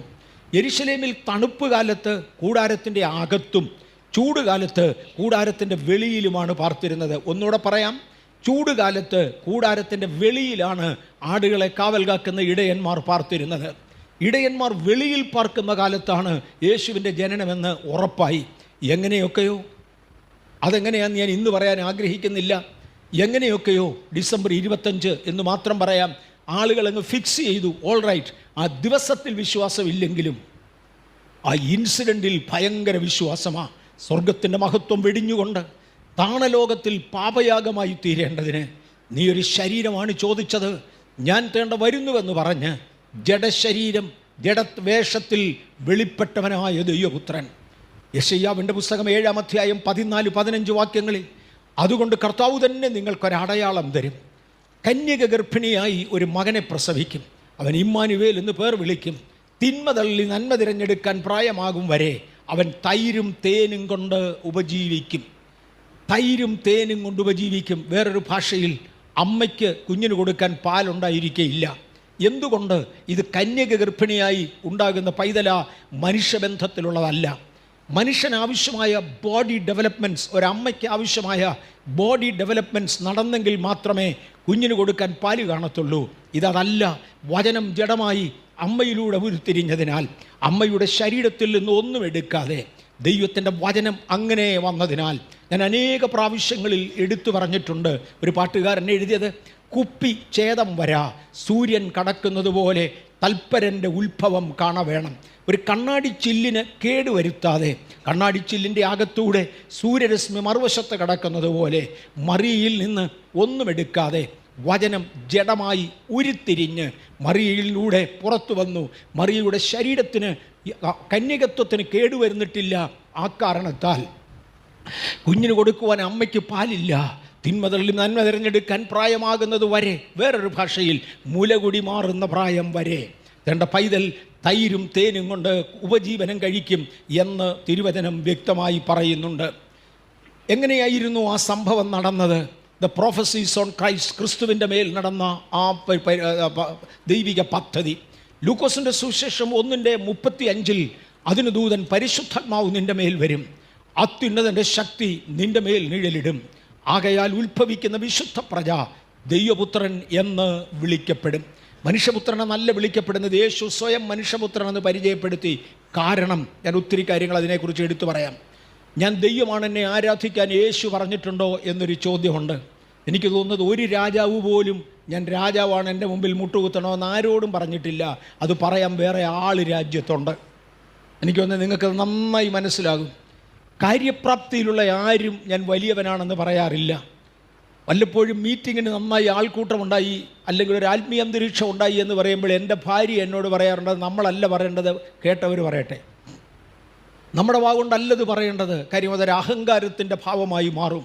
ഞാൻ ദൈവമാണ്, എന്നെ ആരാധിക്കാൻ യേശു ഒരിക്കൽ പോലും ആവശ്യപ്പെട്ടിട്ടില്ല, സ്വന്തം വാഗൊണ്ട് ആവശ്യപ്പെട്ടിട്ടില്ല. കാര്യം അത് പറയേണ്ടത് യേശു അല്ല. അത് പറയാൻ ഞങ്ങളെ ഇവിടെ ആക്കിയിട്ടുണ്ട്, ഞങ്ങളാ കാര്യം നിർവഹിക്കും. ദൂതന്മാരെ ആക്കിയിട്ടുണ്ട്, അവരെ കാര്യങ്ങൾ നിർവഹിക്കും. മറിയയുടെ അടുക്കൽ ദൂതൻ വന്ന് പറയുന്നത്, പരിശുദ്ധാത്മാവ് നിൻ്റെ മേൽ വരും, അത്യുന്നതൻ്റെ ശക്തി നിൻ്റെ മേൽ നിഴലിടും, ആകയാൽ ഉത്ഭവിക്കുന്ന വിശുദ്ധ പ്രജ ദൈവപുത്രൻ എന്ന് വിളിക്കപ്പെടും. ദൈവപുത്രൻ നിന്നിൽ ജനിക്കാൻ പോകുകയാണ്. ആ കേട്ടതായ വചനം മറിയയിൽ ജഡമായി ഉരുത്തിരിഞ്ഞു. ദൂതൻ അവളോട് ഭയപ്പെടേണ്ട, ആ ദൂതൻ തന്നെ ചെന്ന് ഇടയന്മാരുടെ അടുക്കലെത്തി യേശുക്രിസ്തുവിൻ്റെ ജനനത്തെക്കുറിച്ച് അനൗൺസ് ചെയ്യുവാൻ ഇതേ ദൂതന്മാർ തന്നെ അല്ല, ഹെബ്രിയേലിനോട് ചേർന്ന് ഒരു കൂട്ടം ദൂതന്മാർ തൻ്റെ ഇടയന്മാരുടെ അടുക്കലെത്തി. ലൂക്കോസിൻ്റെ സുവിശേഷം 2:10 ദൂതൻ അവരോട്, ഭയപ്പെടേണ്ട, സർവ്വജനത്തിനും ഉണ്ടാകുവാനുള്ളൊരു മഹാസന്തോഷം ഞാൻ നിങ്ങളോട് സുവിശേഷിക്കുന്നു. കർത്താവായ ക്രിസ്തു എന്ന രക്ഷിതാവ് ഇന്ന് ദാവീദിൻ്റെ പട്ടണത്തിൽ നിങ്ങൾക്കായി ജനിച്ചിരിക്കുന്നു. താനാണ് രക്ഷകൻ, താനാണ് ജനിച്ചിരിക്കുന്നത്. ദാവീദിൻ്റെ പട്ടണത്തിലാണ് ജനിച്ചത്. അത് പഴയ പ്രവചനങ്ങൾക്കൊത്തവണ്ണമാണ് നിങ്ങൾക്കായി ജനിച്ചിരിക്കുന്നു. യേശുക്രിസ്തുവിൻ്റെ ജനനത്തെ അനൗൺസ് ചെയ്തത് മാത്രമല്ല, അതിനെ കൊമമറേറ്റ് ചെയ്യപ്പെടുകയും ചെയ്തു. അത്യുന്നതങ്ങളിൽ ദൈവത്തിന് മഹത്വം, ഭൂമിയിൽ ദൈവപ്രസാദമുള്ള മനുഷ്യർക്ക് സമാധാനം എന്ന് പറഞ്ഞ് സ്വർഗീയ സൈന്യത്തിൻ്റെ വേറൊരു വിഭാഗം ദൈവത്തെ സ്തുതിക്കുന്നതായി കാണുവാൻ കഴിയും. ഞാൻ കഴിഞ്ഞ ആഴ്ചയിലൊന്ന് ഓർമ്മിപ്പിച്ചു, പാടി സ്തുതിച്ചുവെന്ന് പലയിടത്തും പാട്ടുപാടാറുണ്ടെങ്കിലും തിരുവചനത്തിൽ എഴുതിയിരിക്കുന്നത് പറഞ്ഞുവെന്നാണ്. കാര്യം സ്വർഗത്തിൽ പാട്ടുപാടുന്ന ഒരു വിഭാഗമുണ്ടായിരുന്നു, അത് ലൂസിഫറും സൈന്യവുമായിരുന്നു. അവരെ അവിടെ നിന്ന് തള്ളിക്കളഞ്ഞ ശേഷം പാടുന്ന ദൂതന്മാരെ സ്വർഗത്തിൽ അറിവില്ല, പാടുന്ന ഭക്തന്മാർ ഭൂമിയിലാണ്. നാം ദൈവത്തിന് പാടി ആഘോഷിക്കുന്നു. പരിശുദ്ധാത്മാവ് നമ്മുടെ മേൽ വരുന്നതിനാൽ ദൈവത്തെ പാടി സ്തുതിക്കുവാൻ കർത്താവ് നമുക്ക് കൃപ തരുന്നു. ദൂതന്മാർക്ക് പാടാൻ കഴിവില്ല, അവരെ പറകയുണ്ടായി. അവർ യേശുവിൻ്റെ ജനനത്തെ കൊണ്ടാടി, യേശുവിൻ്റെ ജനനത്തെ അവർ വിളിച്ചു പറഞ്ഞു. ഞാൻ ഇവിടെ ഒരു പദം അല്ലെങ്കിൽ ഒരു അനുഭവം ഒന്നുകൂടെ എടുത്തു പറയാൻ താല്പര്യപ്പെടുന്നു. യഹൂദന്മാരുടെ ഇടയിൽ ഏതെങ്കിലും ഒരു കുഞ്ഞ് ജനിച്ചാൽ ആ കുഞ്ഞ് ആദ്യം കേൾക്കുന്ന ശബ്ദം ദൈവശബ്ദവും ദൈവസ്തുതിയുമായിരിക്കണം എന്ന് അവർക്ക് നിർബന്ധമുണ്ട്. ഒന്നുകൂടെ ആവർത്തിക്കാം, ഒരു കുഞ്ഞ് ജനിക്കുന്ന സമയം ആദ്യം കേൾക്കുന്ന ശബ്ദം ദൈവത്തിൻ്റെ സ്തുതിയായിരിക്കണം എന്ന ഒരു ധാരണ യഹൂദന്മാരുടെ ഇടയിലുണ്ട്. സാധാരണഗതിയിൽ ജനിക്കുന്ന ഏതു കുഞ്ഞും ആദ്യം കേൾക്കുന്ന ശബ്ദം അമ്മയുടെ നിലവിളിയും ഞരക്കവും കരച്ചിലുമായിരിക്കണം. അല്ലെങ്കിൽ സാധാരണക്കാരൻ്റെ ഒരു കുഞ്ഞ് ജനിച്ചു എന്നുള്ളതായ മിഡ് വൈഫിൻ്റെ ശബ്ദമായിരിക്കണം. അതിനെ അതിജീവിക്കുന്ന വേറൊരു ശബ്ദം ആ കുഞ്ഞ് കേൾക്കേണ്ടതിന് സാധാരണ യഹൂദന്മാർ ചെയ്തു വരാറുള്ളത്, ഒരു സ്ത്രീയുടെ കുഞ്ഞ് ജനിക്കുന്ന സമയമാകുമ്പോൾ അവളെ ഒരു മുറിക്കകത്ത് കിടത്തി സൂതികർമ്മിണികൾ അവളോടൊപ്പം നിൽക്കുമ്പോൾ തൊട്ടടുത്ത മുറിയിൽ വലിയ ശബ്ദത്തിൽ അത്യുന്നതിന് മഹത്വമെന്ന് പാടുന്ന ഒരു വിഭാഗത്തെ ഇരുത്തുകയും ആ കുഞ്ഞ് ജനിക്കുമ്പോൾ അമ്മയുടെ ഞരക്കത്തേക്കാൾ, ആളുകളുടെ ശബ്ദത്തേക്കാൾ ഉയരത്തിൽ ഈ ദൈവത്തെ സ്തുതിക്കുന്ന സ്തുതിയുടെ ശബ്ദം കേട്ടുകൊണ്ട് ആ കുഞ്ഞ് വീഴുകയും ഒരാത്മീയനായി വളരുവാനുള്ള ഒന്നാമത്തെ വാതിൽ തുറന്നു കൊടുക്കുകയും ചെയ്യുകയാണ്. ഒരപ്പൻ്റെ കടമയാണ് കുഞ്ഞ് ജനിക്കുന്ന സമയത്ത് ആ കുഞ്ഞിന് വേണ്ടി ഇതുപോലെ സംഗീതം പാടുന്ന ആളുകളെ ആക്കുന്നത്. യേശു കുഞ്ഞിൻ്റെ ജനന സമയത്ത് ജോസഫിന് താല്പര്യമുണ്ട്. അദ്ദേഹം അല്ല പിതാവെങ്കിലും ഇന്ന് മറിയയുടെ ഭർത്താവ് എന്ന് ലോകം കാണുന്നത്, ഈ കുഞ്ഞിൻ്റെ വളർത്തപ്പൻ എന്ന് ലോകം കാണുന്നത് എന്നെ ആകയാൽ ഞാൻ എവിടുന്ന് സ്തുതിഗീതം പാടാൻ ആളാക്കും. എങ്ങുമില്ലാതെ ഇരിക്കുമ്പോഴാണ് സ്വർഗത്തിലെ ദൂതന്മാരും എന്ന് പറയാനുള്ളത്, യോസഫേ, കുഞ്ഞ് നിൻ്റെ അല്ല, കുഞ്ഞ് ദൈവത്തിൻ്റെ ആകയാൽ പാടാനുള്ളവരെയും ദൈവം തന്നെ അറേഞ്ച് ചെയ്തിട്ടുണ്ട്. കുഞ്ഞിൻ്റെ അപ്പൻ പാടാനുള്ളവരെ ആക്കിയിട്ടുണ്ട്. സ്വർഗീയ സൈന്യത്തിൽ നിന്ന് ഒരു വിഭാഗം അത്യുന്നതങ്ങളിൽ ദൈവത്തിന് മഹത്വം, ഭൂമിയിൽ ദൈവപ്രസാദമുള്ള മനുഷ്യർക്ക് സമാധാനം എന്ന് പറഞ്ഞുകൊണ്ടിരുന്നു. ഭൂമിയിൽ ആർക്കാ സമാധാനം? ദൈവപ്രസാദമുള്ളവർക്ക്. കഴിയുമെങ്കിൽ ഞാൻ ആ പദത്തിലേക്ക് വീണ്ടും വരും. ദൈവപ്രസാദം എന്ന പദത്തിനായി സ്തോത്രം. നാം ദൈവത്തെ തൃപ്തിപ്പെടുത്തുന്നവരായിട്ടല്ല, സാറ്റിസ്ഫൈ ചെയ്യുന്നവരായിട്ടല്ല, ദൈവത്തെ പ്രസാദിപ്പിക്കുന്നവരാകുവാൻ സ്വർഗത്തിലെ ദൈവം നമുക്ക് കൃപ തരട്ടെ. പലരും ദൈവത്തെ സാറ്റിസ്ഫൈ ചെയ്യും. ഞാൻ നിയമത്തിന് വിപരീതിയല്ല, നിയമം അനുസരിക്കുന്നു, I am satisfactory, I did satisfactory thing, തൃപ്തികരമായത് ഞാൻ ചെയ്തുവെന്ന് പറയും. പക്ഷെ ദൈവത്തിന് വേണ്ടത് തൃപ്തിപ്പെടുത്തുന്നവരെ അല്ല, പകരം പ്രസാദിപ്പിക്കുന്നവരെയാണ്. അവിടെയാകുവാൻ കർത്താവ് നമുക്ക് കൃപ തരട്ടെ. യേശുക്രിസ്തുവിൻ്റെ ജനനത്തിങ്കൽ യേശുവിനെ കാണുവാൻ വേണ്ടി ആളുകൾ വന്നു. ശിമയോനെക്കുറിച്ച് പറയുന്ന പദമാണ്, അവൻ ആത്മനിയോഗത്താൽ ദൈവാലയത്തിൽ ചെന്നു. ലൂക്കോസ് 2:27 മുതൽ 32 വരെയുള്ള വാക്യങ്ങൾ. ശിമയോൻ ആത്മനിയോഗത്താൽ ദേവാലയത്തിലേക്ക് ചെന്നു. യേശു എന്ന പൈതലിനു വേണ്ടി ന്യായപ്രമാണത്തിൻ്റെ ചട്ടപ്രകാരം ചെയ്യുവാൻ അമ്മയപ്പന്മാർ അവനെ അകത്തുകൊണ്ട് ചെന്നപ്പോൾ അവനെ കയ്യിലേന്തി ദൈവത്തെ പുകഴ്ത്തി. കയ്യിൽ ആ ശിശുവിനെ എടുക്കുവാൻ, ശിശു ജനിച്ചുവെന്ന് ദൂതന്മാർ വിളിച്ചു പറഞ്ഞു. ശിശുവിനെ പുകഴ്ത്തിക്കൊണ്ട് ദൂതന്മാർ സംസാരിച്ചു, ദൈവത്തെ മഹത്വപ്പെടുത്തി. എന്നാൽ ആ ശിശുവിനെ കയ്യിലേന്തുവാൻ, സാക്ഷ്യം വഹിപ്പാൻ പ്രവാചക ശ്രേഷ്ഠന്മാരിൽ ഒരുവനായിരുന്ന ശിമയോനെ ദൈവം ശക്തീകരിച്ചു. ശിമയോനെക്കുറിച്ച് കേട്ടിട്ടില്ലാത്തവർക്ക് വേണ്ടി മാത്രം പറയാം. ഈ ചർച്ചിലൊക്കെ വരുന്നവർ, ഞാൻ എത്രയോ വർഷമായിട്ട് ഇവിടെ ഉണ്ട്, വർഷങ്ങളായിട്ട് ഇവിടെ ഉള്ളവരുണ്ട്, അവരെല്ലാം പല പ്രാവശ്യം കേട്ടതാണ്. പക്ഷേ ഇന്ന് ആദ്യം വന്നവരും കണ്ടേക്കാം, അല്ലെങ്കിൽ ഈ ദിവസങ്ങളിൽ അടുത്ത് വരുന്നവരും കണ്ടേക്കാം. അവർ കേട്ടിട്ടില്ലാത്ത ഒരു കാര്യമാണെങ്കിൽ കേൾക്കാൻ വേണ്ടിയിട്ട് മാത്രം പറയുകയാണ്. ആരായിരുന്നു ഈ ശിമയോൻ? പഴയ നിയമത്തിൻ്റെ പുസ്തകങ്ങൾ പകർത്തി എഴുതുന്ന ജോലിയായിരുന്നു ശിമയോനുള്ളത്. പഴയ നിയമത്തിൻ്റെ പുസ്തകങ്ങൾ പകർത്തി എഴുതുവാൻ എല്ലാവർക്കും അനുവാദമില്ല, അതിൽ ഭക്തന്മാരായ ആളുകൾക്കാണ് അനുവാദം. അങ്ങനെ എഴുതുന്ന കൂട്ടത്തിൽ ഒരിക്കൽ ശിമയോൻ യെശയ്യാവിൻ്റെ പുസ്തകം പകർത്തുമ്പോൾ കന്യക ഗർഭിണിയായി ഒരു മകനെ പ്രസവിക്കുമെന്ന് നമ്മൾ വായിച്ച ആ വാക്യം കണ്ടു. ശിമയോൻ തൂലിക താഴ്ത്തി വെച്ചു എന്നാണ് പറയുന്നത്. അസംഭവ്യമായ ഈ കാര്യം, ഇങ്ങനെ വിശുദ്ധ ഗ്രന്ഥത്തിനകത്ത് ഒരു കള്ളപ്രസ്താവന ഉണ്ടെങ്കിൽ, കള്ളമെന്ന് അദ്ദേഹം ഓർത്തുപോയത്, ഒരു കള്ളപ്രസ്താവന ഉണ്ടെങ്കിൽ ഞാൻ എങ്ങനെ എഴുതുമെന്ന് ആത്മാർത്ഥതയുടെ അടിത്തട്ടിൽ നിന്ന് ചിന്തിച്ച് തൂലിക താഴെ വെച്ചപ്പോൾ തൻ്റെ ദൈവത്തിൻ്റെ പരിശുദ്ധാത്മാവ് തന്നോട് പറഞ്ഞു, ശിമയോനെ എഴുത്, ഈ കുഞ്ഞിനെ കാണാതെ നീ മരണം ആസ്വദിക്കയില്ല. അങ്ങനെ ശിമയോൻ എഴുതി. പ്രായമായി, ഒരുപാട് പ്രായമായതിനെ തുടർന്ന് എങ്ങും യാത്ര ചെയ്യാൻ കഴിയാത്ത ഒരു സാഹചര്യമായി. അന്നവൻ ദേവാലയത്തിൽ പോക്ക് നിർത്തി, എങ്ങും പോകത്തില്ല. പക്ഷെ ഒരു ദിവസം പരിശുദ്ധാത്മാവ് ശിമയോനോട് പറഞ്ഞ്, എഴുന്നേരി ശിമയോനെ, ഇന്ന് ദേവാലയത്തിലേക്ക് പോ. നിൻ്റെ കഴിവുകേടുകളുടെ നടുവിൽ ആലയത്തിൽ പോകാതെ പല നാളുകളായെങ്കിൽ ഇന്ന് നീ ദേവാലയത്തിൽ പോ, നിന്നോട് വാക്ക് പറഞ്ഞവൻ അവിടെ വരികയാണ്. അങ്ങനെ അവൻ ആത്മനിയോഗത്താൽ എഴുന്നേറ്റു, ദേവാലയത്തിലേക്ക് ചെന്നു. യേശു എന്ന കുഞ്ഞിനു വേണ്ടി ന്യായപ്രമാണത്തിൻ്റെ ചട്ടപ്രകാരം 8-ാം നാളിൽ പരിച്ഛേദന ഏൽപ്പിക്കേണ്ടതിന് അമ്മ കൊണ്ടുവരുമ്പോൾ ശിമയോൻ അവിടെ വന്ന് ശിശുവിനെ കയ്യിലേന്തി ദൈവത്തെ സ്തുതിച്ചു. നാഥാ, തിരുവചനം പോലെ അടിയനെ വിട്ടയക്കണമേ, ദൈവം ഒരുക്കിയ രക്ഷയെ എൻ്റെ കണ്ണ് കണ്ടുവല്ലോ എന്ന് പറഞ്ഞു. ഹന്ന എന്നൊരു പ്രവാചക ഇവിടെ ഉണ്ടായിരുന്നു. അവളും ആ കുഞ്ഞിനെക്കുറിച്ച് പ്രവചിച്ചു, ആ കുഞ്ഞിനെ നമസ്കരിച്ചു.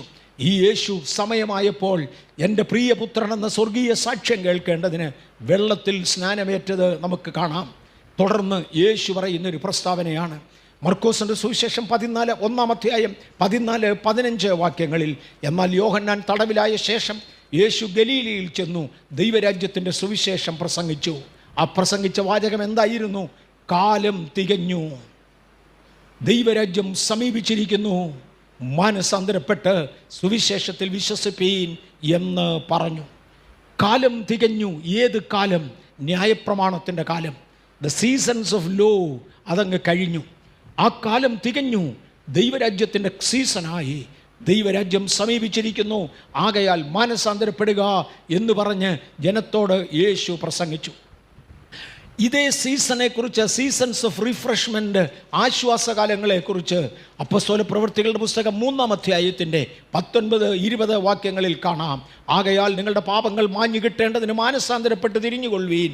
എന്നാൽ കർത്താവിൻ്റെ സമ്മുഖത്തു നിന്ന് ആശ്വാസകാലങ്ങൾ വരികയും, ന്യായപ്രമാണ കാലം കഴിഞ്ഞു, ആശ്വാസകാലങ്ങൾ വരികയും നിങ്ങൾക്ക് മുൻ നിയമിക്കപ്പെട്ട ക്രിസ്തുവിനെ നിങ്ങൾ വിശ്വസിക്കുകയും ചെയ്യുക.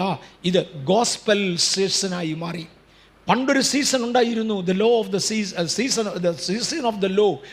ന്യായപ്രമാണത്തിൻ്റെ കാലം കഴിഞ്ഞു. ഇന്ന് സീസൺ ഓഫ് ദ ഗോസ്പൽ, ദൈവത്തിൻ്റെ സുവിശേഷത്തിൻ്റെ കാലഘട്ടമായി എന്ന് പത്രോസ് അപ്പോസ്തലൻ വിളിച്ചു പറയുന്നത് കാണാം. നിങ്ങൾക്ക് ആശ്വാസകാലങ്ങൾ വരുമെന്ന് യേശു വിളിച്ചു പറഞ്ഞു. അതേ ആശ്വാസകാലങ്ങൾ വരുമെന്ന് പത്രോസും വിളിച്ചു പറയുന്നതായി കാണാം. കൊരിന്ത്യ ലേഖനത്തിൽ പൗലോസ് വരുമ്പോൾ ആശ്വാസകാലങ്ങളെക്കുറിച്ചുള്ള റിമൈൻഡർ കൊടുക്കുന്നതായി കാണാം. ഇത് വളരെ പ്രധാനപ്പെട്ട ഒരാശയമാണ്. ആ റിമൈൻഡർ കൊടുക്കുന്നത് കാണാം. നിങ്ങൾ വിശ്വസിച്ചതും വൃഥാവായില്ല എങ്കിൽ, നിങ്ങൾ രക്ഷിക്കപ്പെടുന്നതുമായ സുവിശേഷം നിങ്ങൾ കൈക്കൊണ്ടാൽ ഞാൻ ഇന്ന വിധം നിങ്ങളോട് സുവിശേഷിച്ചിരിക്കുന്നു എന്ന് നിങ്ങളെ ഓർമ്മിപ്പിക്കുന്നു. കാലത്തിൻ്റെ പോക്കിൽ സുവിശേഷത്തിൻ്റെ പടികളും പദങ്ങളും മറന്നുപോയെങ്കിൽ നിങ്ങളെ ഒന്നുകൂടെ ഓർമ്മിപ്പിക്കണം. യേശു സുവിശേഷത്തിൻ്റെ സീസണിൻ്റെ ആരംഭത്തിങ്കൽ വന്ന് ദൈവരാജ്യത്തെക്കുറിച്ച് പ്രസംഗിച്ചു. പത്രോസ് അപ്പോസ്തലൻ വീണ്ടും അതിനെക്കുറിച്ച് പ്രസംഗിച്ചു. എന്തായിരുന്നു? നിങ്ങൾ മാനസാന്തരപ്പെട്ട് ഞാൻ അവിടെ വരും. നിങ്ങൾ മാനസാന്തരപ്പെട്ട് നിങ്ങളുടെ പാപങ്ങളുടെ മോചനത്തിനായി ഓരോരുത്തൻ യേശുക്രിസ്തുവിൻ്റെ നാമത്തിൽ സ്നാനമേറ്റ് പരിശുദ്ധാത്മാവിനെ പ്രാപിക്കുകയും ഈ വക്രതയുള്ള തലമുറയുടെ നടുവിൽ നിന്ന് രക്ഷപ്പെടുകയും വേണം. എന്തിന്? ലോകത്തിൻ്റെ എല്ലാ അതിർത്തികൾ വരെയും വിൽക്കപ്പെട്ടവരായി, താണുപോയ ശക്തികൾക്ക്, വീണുപോയ ശക്തികൾക്ക് അധീനരായി ചെതറിച്ചു കളയുകയും ചെയ്യപ്പെട്ട ജനമേ, മടങ്ങി വരിക. നിങ്ങളൊന്ന് മടങ്ങി വരുന്നുവെങ്കിൽ, ഞാൻ പറഞ്ഞു, ഒന്നാമത്തെ വീഴ്ചയ്ക്ക് ഒടുവിലായിരിക്കും മറുപടി, രണ്ടാമത്തെ വീഴ്ചയ്ക്ക് ഇടക്കാലത്തായിരിക്കും മറുപടി, മൂന്നാമത്തെ വീഴ്ചയ്ക്ക് ആദ്യമാണ് മറുപടി. മൂന്നാമത്തെ വീഴ്ചയിൽ നിന്ന് ജനത്തെ വീണ്ടെടുക്കേണ്ടതിന് വേണ്ടി ഇറങ്ങി വന്നവനായി യേശു ആശ്വാസകാലങ്ങൾ തരികയാണ്. ആ സദ്വർത്തമാനം അപ്പോസ്തലന്മാർ വിളിച്ചു പറഞ്ഞു. നിങ്ങൾ എന്തു വേണം? ലോകത്തിൻ്റെ 5 വൻകരകളിലും സമുദ്രത്തിലുമുള്ള ദ്വീപുകളിലുള്ളവർ, 1, മാനസാന്തരപ്പെടുക. 2, യേശുവിനോട് ചേരുവാൻ സ്നാനപ്പെടുക. 3, പരിശുദ്ധാത്മാവിനെ പ്രാപിക്കുക. 4, ഈ വക്രതയുള്ള തലമുറയുടെ നടുവിൽ നിന്ന് വേർപാട് സൂക്ഷിക്കുക. 4 കാര്യങ്ങൾ ഒരുമിച്ചാണ് അവരോട് പറയുന്നത്. നിങ്ങൾ ചിതറിക്കപ്പെട്ടു, നിങ്ങൾ വിൽക്കപ്പെട്ടു, നിങ്ങൾ എടുത്തെറിയപ്പെട്ടു, നിങ്ങൾ ശത്രുവിന് അവകാശികളായി മാറി. എന്നാൽ വീണ്ടെടുപ്പിന് വരികയാണ്. ഈ 4 കർമ്മങ്ങൾ, 4 പടികൾ നിങ്ങൾ അനുസരിച്ചേ മതിയാകെയുള്ളൂ. അങ്ങനെ ഞാൻ ഓടിയതും അധ്വാനിച്ചതും വൃഥാവായില്ല എന്ന് എനിക്കൊരു പ്രശംസയുണ്ട്. ഞാൻ നിങ്ങളെ വീണ്ടും ഒന്ന് ഓർമ്മിപ്പിക്കുകയാണത്. പൗലോസ് പറയുന്നതാ, പത്രോസ് നേരത്തെ ഇത് പറഞ്ഞതാ, ഞാൻ തന്നെ ഇത് പറഞ്ഞതാ. ഒരു പ്രാവശ്യം കൂടെ നിങ്ങളെ ഓർമ്മിപ്പിക്കട്ടെ, ഇതിനകത്തൊന്ന് വീഴ്ച വരുത്തരുത്. അങ്ങനെ വീഴ്ച വരുത്താതെ പോയാൽ ഞാൻ നിങ്ങൾക്ക് വേണ്ടി ഓടിയതും അധ്വാനിച്ചതും വൃഥാവാകയില്ല. നിങ്ങൾക്കിത് ചെയ്യുവാൻ കഴിഞ്ഞില്ലെങ്കിൽ എൻ്റെ അധ്വാനം വൃഥാവായി. ഞാൻ നിങ്ങൾക്ക് വേണ്ടി ഒരുപാട് ഓടി, ഞാൻ നിങ്ങൾക്ക് വേണ്ടി ഒരുപാട് അധ്വാനിച്ചു. പക്ഷേ അതിൻ്റെ പൂർണ്ണ ഫലത്തിൽ നിങ്ങൾ എത്തണമെങ്കിൽ ഇത് നിങ്ങൾ ഓർത്തിരുന്നേ മതിയാകൂ. ഇല്ലെങ്കിൽ ഞാൻ നിങ്ങൾക്ക് വേണ്ടി ഓടിയത് വൃഥാവാകും. അന്തിമ ന്യായവിധിയുടെ ദിവസം യേശുവിൻ്റെ സ്വന്തം വാഗുകൊണ്ട് പറഞ്ഞത്, ഞങ്ങൾ നിൻ്റെ നാമത്തിൽ ഭൂതങ്ങളെ പുറത്താക്കി, തെരുക്കളിൽ പഠിപ്പിച്ചു, രോഗികളെ സൗഖ്യമാക്കി എന്ന് പറയുമ്പോൾ തിരിച്ചു പറയുന്ന ഒരു മറുപടിയുണ്ട്. അധർമ്മം പ്രവർത്തിക്കുന്നവരെ, ആ പദം ഞാൻ ഇവിടെ വിശദീകരിച്ചിട്ടുണ്ട്. You the people of lawlessness, നിയമലംഘികളെ, നിയമലംഘികളെ, ഞാൻ നിങ്ങളെ ഒരു നാളും അറിയുന്നില്ല. രോഗികളെ സൗഖ്യമാക്കിയത് സത്യമാണ്, ഭൂതങ്ങളെ പുറത്താക്കിയത് സത്യമാണ്. പക്ഷെ നിങ്ങൾ ദൈവത്തിൻ്റെ പ്രമാണം, നിയമം ലംഘിച്ചതിനാൽ ഞാൻ നിങ്ങളെ ഒരു നാളും അറിയുന്നില്ല. പൗലോസ് പറഞ്ഞു, ഞാൻ നിങ്ങൾക്ക് വേണ്ടി അധ്വാനിച്ചത് വൃഥാവായില്ല എന്ന് നിൽക്കണമെന്നുണ്ടെങ്കിൽ നിങ്ങളെ കൃപയിൽ നിന്നേ മതിയാകൂ. ആകയാൽ ഞാൻ നിങ്ങളെ പിന്നെയും ഇത് ഓർമ്മിപ്പിക്കുകയാണ്. യേശു മരിക്കുന്നതിന് മുന്നമേ തൻ്റെ ഇഹലോകവാസ ജീവിതത്തിൽ യേശു ശിഷ്യന്മാരോട് നിങ്ങൾ എങ്ങനെ പ്രാർത്ഥിക്കണമെന്ന് പറഞ്ഞു പഠിപ്പിച്ചു. നമ്മുടെ ലക്ഷ്യമെന്ത്, നമ്മെ എന്തിനു വേണ്ടി ആക്കി, പ്രമാണമെന്ത് എന്ന് ഒന്നുകൂടെ ഓർമ്മിപ്പിക്കുവാൻ അന്ന് യേശു പഠിപ്പിച്ച പദം ഇതാണ്. മത്തായിയുടെ സുവിശേഷം 6:10 നിങ്ങൾ ഈ വണ്ണം പ്രാർത്ഥിപ്പീൻ, സ്വർഗസ്ഥനായ ഞങ്ങളുടെ പിതാവേ, നിന്റെ നാമം വിശുദ്ധീകരിക്കപ്പെടണമേ. 10ാമത്തെ വാക്യം, നിന്റെ രാജ്യം വരണമേ, നിന്റെ ഇഷ്ടം സ്വർഗത്തിലെ പോലെ ഭൂമിയിലും ആകണമേ. Let thy kingdom come, let thy culture be followed. ഇത് മറക്കരുതാത്ത ഒരു യാഥാർത്ഥ്യമാണ്. ആഴത്തിൻ്റെ ആഴത്ത് ഞാൻ ഇറങ്ങുക. എനിക്ക് തോന്നുന്നത് 100 സഭകളെ എടുത്താൽ 1-2 സഭകൾ ഇത് പഠിപ്പിച്ചെന്ന് വരാം. ഞാൻ പോകുന്ന അളവിൽ പോകാൻ കഴിയുമെന്ന് തോന്നുന്നില്ല. കഴിഞ്ഞ 10-70ഓളം വർഷങ്ങൾ കൊണ്ട് സുവിശേഷത്തിന് വേണ്ടി നിന്ന് തുടങ്ങിയത് മുതൽ ആത്മാർത്ഥമായി നിന്നതിനാൽ, എൻ്റെ കഴിവിൻ്റെ പരമാവധി നിന്നതിനാൽ, ദൈവം എന്നെ ഏൽപ്പിച്ച ആഴമായ സത്യങ്ങൾ എൻ്റെ പ്രിയപ്പെട്ടവരുമായി പങ്കുവെക്കുവാൻ കർത്താവ് തന്ന കൃപയ്ക്കൊത്തവണ്ണം ഞാൻ ഈ ദിവസങ്ങളിൽ ഇത് ചെയ്തുകൊണ്ടിരിക്കുകയാണ്. നിങ്ങളുടെ പ്രാർത്ഥനയുടെ പ്രധാന വിഷയം അങ്ങയുടെ രാജ്യം വരിക എന്നതാണ്. അങ്ങയുടെ കൾച്ചർ ഇവിടെ നടക്കുക എന്നതാണ്. അങ്ങയുടെ ഇഷ്ടം സ്വർഗത്തിലെ പോലെ ഭൂമിയിലാകേണ്ടതാണ്. അതിനാണ് ഞങ്ങളെ തിരഞ്ഞെടുത്തത്, അതിനാണ് ഞങ്ങളെ വെച്ചിരിക്കുന്നത്. നിൻ്റെ ഇഷ്ടം സ്വർഗത്തിലെ പോലെ ഭൂമിയിലും ആകണമേ. യേശുവിൻ്റെ പരസ്യ ശുശ്രൂഷയുടെ ഏറെക്കുറെ അന്തിമ രംഗത്തിലേക്ക് വന്നു. ഞാൻ ഇക്കഴിഞ്ഞ ആഴ്ചയിൽ ജനം ഓർത്തിരുന്ന പാഷൻ വീക്ക് അല്ലെങ്കിൽ കഷ്ടാനുഭവയാഴ്ച ഒന്നെടുക്കാൻ പോകാം. ഒരു പ്രാവശ്യം ഞാനിവിടെ പറഞ്ഞു, ചില വർഷങ്ങൾക്ക് മുന്നമേ, ഈ ക്രിസ്തീയ പാരമ്പര്യങ്ങളിലുള്ള ചില പദങ്ങൾ പീഠാനുഭവയാഴ്ചയെന്നും കഷ്ടാനുഭവയാഴ്ചയെന്നും 2 പേരിൽ ഈ കഴിഞ്ഞ ആഴ്ചയെ ക്രിസ്തുലോകം വിളിച്ചിരുന്നു. പീഠാനുഭവയാഴ്ച എന്നായിരുന്നു ഒരു നല്ല വിഭാഗം ആളുകൾ വിളിച്ചത്. കാരണം യേശുവിൻ്റെ പീഠ അനുഭവങ്ങളെ അവരോർത്തു. അതിനുശേഷമാണ് അല്പം കൂടെ വിവരമുള്ളവർ പറഞ്ഞത് പീഠ എന്നതല്ല, കഷ്ടാനുഭവയാഴ്ചയായിരിക്കും കറക്റ്റ്. പീഠ എന്ന് പറയുന്നത് സ്വമനസ്സാൽ ചെയ്യുന്നതല്ല. ക്രിസ്തുസഭ ഇന്ന് ഇന്ത്യയിൽ പീഡിപ്പിക്കപ്പെടുന്നു, ലോകത്തിൽ പീഡിപ്പിക്കപ്പെടുന്നു. പീഡ എന്നത് നാം സ്വയം വരുത്തി വെക്കുന്നതല്ല, അത് വേറൊരാൾ നമ്മുടെ മേൽ കെട്ടിയേൽപ്പിക്കുന്നതാണ്. ഒരു കുഞ്ഞിന് രോഗത്തിൻ്റെ പീഡയുണ്ടെന്ന് പറഞ്ഞാൽ അത് രോഗം കെട്ടിയേൽപ്പിക്കുന്നതാണ്, ആ കുഞ്ഞ് ഏറ്റെടുക്കുന്നതല്ല. എന്നാൽ കഷ്ടാനുഭവം എന്നതിന് പീഡ എന്ന ആശയമല്ല. കഷ്ടം അനുഭവിപ്പാൻ സ്വയം യേശു ഏൽപ്പിക്കുകയായിരുന്നു. ആകയാൽ കഴിഞ്ഞ ആഴ്ചയെ കഷ്ടാനുഭവയാഴ്ച എന്ന് വിളിക്കാറുണ്ട്. കഷ്ടാനുഭവയാഴ്ചയുടെ തുടക്കം പെസഹ വ്യാഴാഴ്ചയായിരുന്നു. ഓശാന ഞായറാഴ്ചയായിരുന്നു. കഴിഞ്ഞ ഞായറാഴ്ചയെ ഓശാന ഞായറാഴ്ച എന്ന് വിളിച്ചിരുന്നു. ഞാൻ ആ ഭാഗം വിശദീകരിക്കുന്നില്ല. അത്യുന്നതന് മഹത്വം, അത്യുന്നതങ്ങളിൽ ദൈവത്തിന് മഹത്വം, ഭൂമിയിൽ ദൈവപ്രസാദമുള്ള മനുഷ്യർക്ക് സമാധാനമെന്ന് ആരംഭത്തിങ്കൽ ദൂതൻ പാടിയതുപോലെ ശിഷ്യന്മാരും ആർത്തുപാടി, അത്യുന്നതങ്ങളിൽ ദൈവത്തിന് മഹത്വം. യേശുക്രിസ്തുവിനെ കുരുത്തോലെ ഉയർത്തി അനുഗ്രഹിച്ച് ആ മുൻപിലേക്ക് നടത്തി. അതേ ജനം തന്നെ പിറ്റേ ആഴ്ചയായപ്പോഴത്തെ ആ ആഴ്ചയിൽ തന്നെ അവനെ ക്രൂശിക്കുക എന്ന് ആർത്തു വിളിക്കുവാൻ തുടങ്ങി. ജനത്തിൻ്റെ പ്രതികരണങ്ങൾ അങ്ങോട്ടും ഇങ്ങോട്ടും മാറിയെന്ന് വരും. ജനത്തിൻ്റെ പ്രതികരണങ്ങളിൽ സ്ഥിരതയില്ല. പക്ഷെ സ്വർഗത്തിലെ ദൈവം സ്ഥിരതയുള്ളവനാണ്. ഓക്കെ, യേശു പ്രാർത്ഥിക്കാൻ പഠിപ്പിച്ചു. തുടർന്ന് തന്നെ ഒടുവിലത്തെ ആഴ്ചത്തേക്ക് വരികയാണ്. ഒടുവിലത്തെ ബുധനാഴ്ച വൈകിട്ട്, ഞാൻ അങ്ങനെ പറയട്ടെ, ഈ പദം നമ്മൾ നേരത്തെ ചിന്തിച്ചതാണ്, ഗൗരവമായി ഇവിടെ ചിന്തിച്ചതാണ്. കുർദിഷ് എന്ന ഒരു പദം. കുർദിഷ്, ഞാൻ ആ പദം കഴിഞ്ഞ പ്രാവശ്യം പറഞ്ഞ ശേഷം ക്രിറ്റിസിസം ഇഷ്ടം പോലെ ഉണ്ട്. ഈ പ്രൊഡക്റ്റീവായ എന്തെങ്കിലും ഒന്നുണ്ടെങ്കിൽ അതിന് ക്രിറ്റിസിസം ഉണ്ട്. സത്യത്തെക്കുറിച്ച് ആളുകൾ പറയുന്നത്, എവിടെയെങ്കിലും ആരെങ്കിലും സത്യം പറഞ്ഞാൽ ഇമ്മീഡിയറ്റ്ലി അതിനെ എതിർത്തിരിക്കും. കാര്യം അസത്യം മാത്രം വിശ്വസിക്കുന്ന ഒരു വിഭാഗം ആളുകളുണ്ട്, അസത്യം പ്രചരിപ്പിക്കുന്ന ഒരു കൂട്ടം ആളുകളുണ്ട്. അത് പൈശാചികമാണ്. അസത്യം പ്രചരിപ്പിക്കുന്നവരും പൈശാചിക ഇൻഫ്ലുവൻസ് ഉള്ളവരും സത്യത്തെ എതിർത്തിരിക്കും. ആരും എതിർക്കുന്നില്ലെങ്കിൽ അത് സത്യമാകണമെന്നില്ല.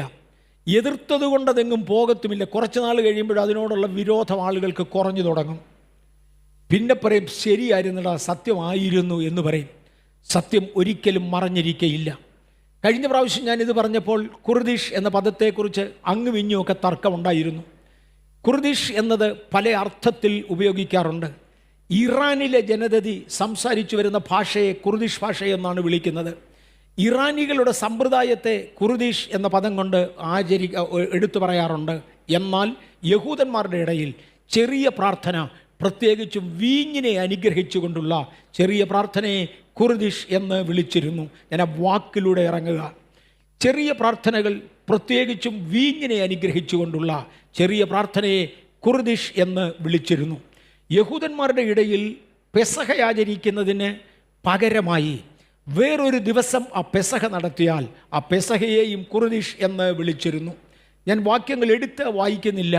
നമ്പേഴ്സ്, സംഖ്യാപുസ്തകം 9-ാം അധ്യായത്തിൽ നമുക്കൊരു ചരിത്രം കിട്ടും. ഞാനിതൊരല്പം വിശദീകരിക്കാൻ കാര്യമുണ്ട്, കഴിഞ്ഞ ആഴ്ചയുടെ പ്രത്യേകതയും അതിൻ്റെ സ്ഥാനവും ആസ്ഥാനവും ഒക്കെ ഓർപ്പിക്കാനാണ്. സംഖ്യാപുസ്തകം 9-ാം അധ്യായത്തിൽ 1 മുതൽ 14 വരെയുള്ള വാക്യങ്ങൾ വായിച്ചാൽ, ഇപ്പം വായിക്കുന്നില്ല, ചില ആളുകൾക്ക് പെസഹയുടെ ദിവസം പെസഹ ആചരിപ്പാൻ കഴിയാതെയായി. വീടിനകത്ത് പെട്ടെന്നൊരാൾ മരിച്ചാൽ ആ വീട്ടിൽ ഉള്ളവർ മുഴുവനും അശുദ്ധരായി, അവർ ശവത്താൽ അശുദ്ധരായി എന്നാണ് അന്നത്തെ വെയ്പ്പ്. പെട്ടെന്ന് ഒരു സ്ത്രീ ഒരു കുഞ്ഞിന് ജന്മം കൊടുത്താൽ ആ വീട് മുഴുവനും അശുദ്ധമായി എന്നാണ് അന്നത്തെ വെപ്പ്. ഇങ്ങനെ എന്തെങ്കിലും ഒന്ന് ഉണ്ടായാൽ അവർക്കന്ന് പെസഹ ആചരിക്കാൻ ഒക്കത്തില്ല. ഒരു വീട്ടിൽ നിന്ന് മരണമുണ്ടായതിനാൽ, അല്ലെ ചില വീടുകളിൽ മരണമുണ്ടായതിനാൽ ആ വീട്ടുകാർക്ക് പെസഹ ആചരിക്കാൻ കഴിയാതെ വന്നപ്പോൾ അവർ മോശയുടെ അടുക്കൽ വന്ന് ചോദിച്ചു, ഞങ്ങൾ എന്തു വേണം? ന്യായമായി ഞങ്ങൾ ദൈവസന്നിധിയിൽ അർപ്പിക്കേണ്ട കടമയാണ് പെസഹ ആചരിക്കുക. ഞങ്ങൾക്കത് കഴിയാതെയായി. ദൈവകൽപ്പന പ്രകാരം ഇങ്ങനെയായിപ്പോയി. മോശ അവരോട് പറഞ്ഞു, നിങ്ങൾ ഒരു ദിവസം വെയിറ്റ് ചെയ്യുക, ഞാനൊന്ന് പ്രാർത്ഥിച്ചിട്ട് ദൈവം എന്ത് മറുപടി തരുന്നുവെന്ന് നോക്കാം. പ്രാർത്ഥിച്ചിട്ട് അടുത്ത ദിവസം അവരോട് മറുപടി പറഞ്ഞു. 1-ാം മാസം 14-ാം തീയതി, ആബീബ് മാസം 14-ാം തീയതി, സാക്ഷാൽ പെസഹയുടെ ദിനത്തിൽ പെസഹ ആചരിപ്പാൻ കഴിയാതെ പോയവർ 2-ാം മാസം 14-ാം തീയതി പെസഹ ആചരിക്കണം എന്ന് ദൈവം പറയുന്നു. അതിന് യാതൊരു വ്യത്യാസവും ഇല്ല. പെസഹ നിങ്ങൾ കൊണ്ടാടിയേ മതിയാകും. കാലത്തിൻ്റെ പോക്കിൽ 2-ാം മാസം ഇങ്ങനെ ആയാലും എന്തു ചെയ്യും? അല്ലെങ്കിൽ വ്യത്യസ്ത സാഹചര്യങ്ങളിലൂടെ ഇസ്രായേൽ ജനം കടന്നുപോയതോടെ അവരുടെ തൽമൂദുകളിൽ നിന്നും മിദ്രാഷുകളിൽ നിന്നും യഹൂദന്മാരുടെ പാരമ്പര്യങ്ങൾ എഴുതി വെച്ച തൽമൂദുകളും ദൈവത്തിങ്കൽ നിന്ന് അവർക്ക് പ്രവാചകന്മാരിലൂടെ ലഭിച്ച കൽപ്പനകളും ബൈബിളിൽ ഉൾപ്പെടാത്തത് എഴുതി വച്ചിരിക്കുന്നതിനെ തൽമൂദെന്നും മിർദിഷ് എന്നും വിളിക്കും. യഹൂദന്മാരുടെ തൽമൂദുകളും മിർദിഷുകളും പഠിച്ചാൽ അതിനകത്ത് കാണുന്നത് പെസഹയുടെ ദിവസം ആബീബ് മാസം 14-ാം തീയതി ആർക്കെങ്കിലും ഒരുവന് പെസഹ ആചരിപ്പാൻ കഴിയത്തില്ല എന്ന് നേരത്തെ വ്യക്തമായി ബോധ്യമായാൽ മാറ്റിവെക്കുവാൻ കഴിയാത്ത കാരണങ്ങളാൽ അങ്ങനെ ആയിപ്പോയാൽ ഒരു ദിവസം നേരത്തെ പെസഹ ആചരിപ്പാൻ അനുവാദം കൊടുത്തു. തൽമൂദുകളിലും മിർദിഷുകളിലും അത് കാണാം. ഇന്ന് വ്യാഴാഴ്ച ദിവസം പെസഹ ആചരിപ്പാൻ ഒക്കത്തില്ല എന്നൊരുവന് തോന്നിയാൽ ബുധനാഴ്ച തന്നെ അവൻ പെസഹ ആചരിപ്പാൻ അനുവാദം കൊടുത്തു. അങ്ങനെ യേശുവും ബുധനാഴ്ച പെസഹ ആചരിച്ചു എന്ന് വിശ്വസിക്കപ്പെടുന്നു. അതുകൊണ്ട് യേശുവിൻ്റെ ഒടുവിലത്തെ അത്താഴത്തെ വിളിക്കുന്നത് കുർദീഷ് എന്നാണ് വിളിക്കുന്നത്. യേശുവിൻ്റെ ഒടുവിലത്തെ അത്താഴം ബുധനാഴ്ച ആചരിച്ചാൽ എന്തൊക്കെ സംഭവിക്കും? ചിലത് ഞാൻ ചിന്തിക്കാൻ ആഗ്രഹിക്കുന്നു. യോഹന്നാൻ്റെ സുവിശേഷം 18-ാം അധ്യായത്തിൻ്റെ 28-ാമത്തെ വാക്യം ശ്രദ്ധിച്ചു നോക്കണേ. പുലർച്ചയ്ക്ക് അവർ യേശുവിനെ കയ്യാഫാവിൻ്റെ അടുക്കൽ നിന്ന് ആ സ്ഥാനത്തിലേക്ക് കൊണ്ടുപോയി. തങ്ങൾ അശുദ്ധമാകാതെ പെസഹ കഴിപ്പാൻ തക്കവണ്ണം ആ സ്ഥാനത്തിൽ കടന്നില്ല. യേശു പെസഹയാചരണം കഴിഞ്ഞു. യേശുവിൻ്റെ പെസഹ കഴിഞ്ഞ് അന്ന് രാത്രിയിൽ യേശു അറസ്റ്റ് ചെയ്യപ്പെട്ടു. അന്നാണ് തന്നെ പിടിക്കപ്പെടുന്നത്. യൂദ ഒറ്റിക്കൊടുക്കുന്നത്. യേശു പിടിക്കപ്പെട്ടു. ആ രാത്രിയിൽ യേശുവിനെ മഹാപുരോഹിതന്മാരുടെ അടുക്കൽ കൊണ്ടുപോയി സന്നദ്രി സംഘത്തിൻ്റെ മുമ്പിൽ നിർത്തി. പെസഹ ആചരിച്ച അതേ രാത്രി മുഴുവനും യേശു സന്നദ്രി സംഘത്തിൻ്റെ മുമ്പിലായിരുന്നു. അന്ന് രാത്രിയിൽ തന്നെ പത്രോസ് യേശുവിനെ തള്ളിപ്പറഞ്ഞു. ഇതെല്ലാം സംഭവിച്ചു. പിറ്റന്നാൾ രാവിലെ, പെസഹ ആചരിച്ചതിൻ്റെ പിറ്റന്നാൾ രാവിലെ അവർ യേശുവിനെ പീലാത്തോസിൻ്റെ അടുക്കിലേക്ക് കൊണ്ടുപോയി. കണ്ട അവിടെ ആ പദം ഒന്ന് ശ്രദ്ധിച്ചോണേ. ഞാനത് യെല്ലോ കളറിൽ കാണിച്ചിട്ടുണ്ട്. തങ്ങൾ അശുദ്ധരാകാതെ പെസഹ കഴിപ്പാൻ തക്കവണ്ണം ആ സ്ഥാനത്തിൽ കടന്നില്ല. അങ്ങനെയാണെങ്കിൽ പെസഹ നടക്കുന്നതിന് മുൻപെയാണ് യേശു പെസഹ ആചരിച്ചത്. തങ്ങൾ ആ സ്ഥാനത്ത് കടന്നാൽ, അല്ലെങ്കിൽ പീലാത്തോസ് ജാതീയനാണ്, ജാതീയനായവൻ്റെ വീടിനകത്ത് കയറിയാൽ, അവൻ്റെ അരമനയിൽ കയറിയാൽ തങ്ങൾ അശുദ്ധരാകും. പിന്നെ പെസഹ ആചരിപ്പാൻ കഴിയാത്തതിനാൽ തങ്ങൾ അശുദ്ധരാകാതെ പെസഹ ആചരിക്കേണ്ടതിനായി ആ സ്ഥാനത്തിൽ കടന്നില്ല. യോഹന്നാന്റെ സുവിശേഷം 18:29 പീലാത്തോസ് അവരുടെ അടുക്കൽ പുറത്തു വന്ന് അവരോട് സംസാരിച്ചു. ഇവരേതായാലും വീടിനകത്ത് കയറത്തില്ല, കാര്യം ജാതിയുടെ വീട്ടിൽ കയറിയാൽ അവൻ്റെ പെസഹ ഉഴപ്പി. അതുകൊണ്ട് അന്ന് പെസഹ കഴിക്കേണ്ടതാകെ ആണ് എന്ന് പീലാത്തോസിന് അറിഞ്ഞുകൊണ്ട് ജാതി മര്യാദ അംഗീകരിച്ച് പീലാത്തോസ് അരമനയിൽ നിന്ന് വെളിയിൽ വന്ന് അവരോട് സംസാരിച്ചു. രണ്ടാമത്തെ വാക്യം യോഹന്നാന്റെ സുവിശേഷം 19:4 പീലാത്തോസ് പിന്നെയും പുറത്തു വന്ന് അവരോട് സംസാരിച്ചു. 19:13 ഈ വാക്ക് കേട്ടിട്ട് പീലാത്തോസ് യേശുവിനെ പുറത്തു കൊണ്ടുവന്നു. കൽത്തളമെന്നും എബ്രായ ഭാഷയിൽ ഗബ്ബദ എന്നും പേരുള്ള സ്ഥലത്ത് ന്യായാസനത്തിൽ ഇരുന്നു. ഇവരേതായാലും ഈ വീടിനകത്ത് കയറത്തില്ല, കാര്യം അവർ പെസഹ കഴിച്ചിട്ടില്ല. പെസഹ കഴിക്കുന്നതിന് മുന്നമേയാണ് യേശുവിൻ്റെ ന്യായവിധി നടക്കുന്നത്. വ്യാഴാഴ്ചയാണ് പെസഹ, അത് കഴിക്കുന്നതിന് മുൻപെയാണ് ന്യായവിധി. 19-ാം അധ്യായത്തിൻ്റെ 14-ാം വാക്യം യോഹന്നാനിൽ, അപ്പോൾ പെസഹയുടെ ഒരുക്കനാൾ ഏകദേശം 6 മണി നേരം ആയിരുന്നു. വൈകിട്ടാണ് പെസഹ, അതിൻ്റെ ഒരുക്കനാൾ ഏറെക്കുറെ 6 മണി നേരമായിരുന്നു.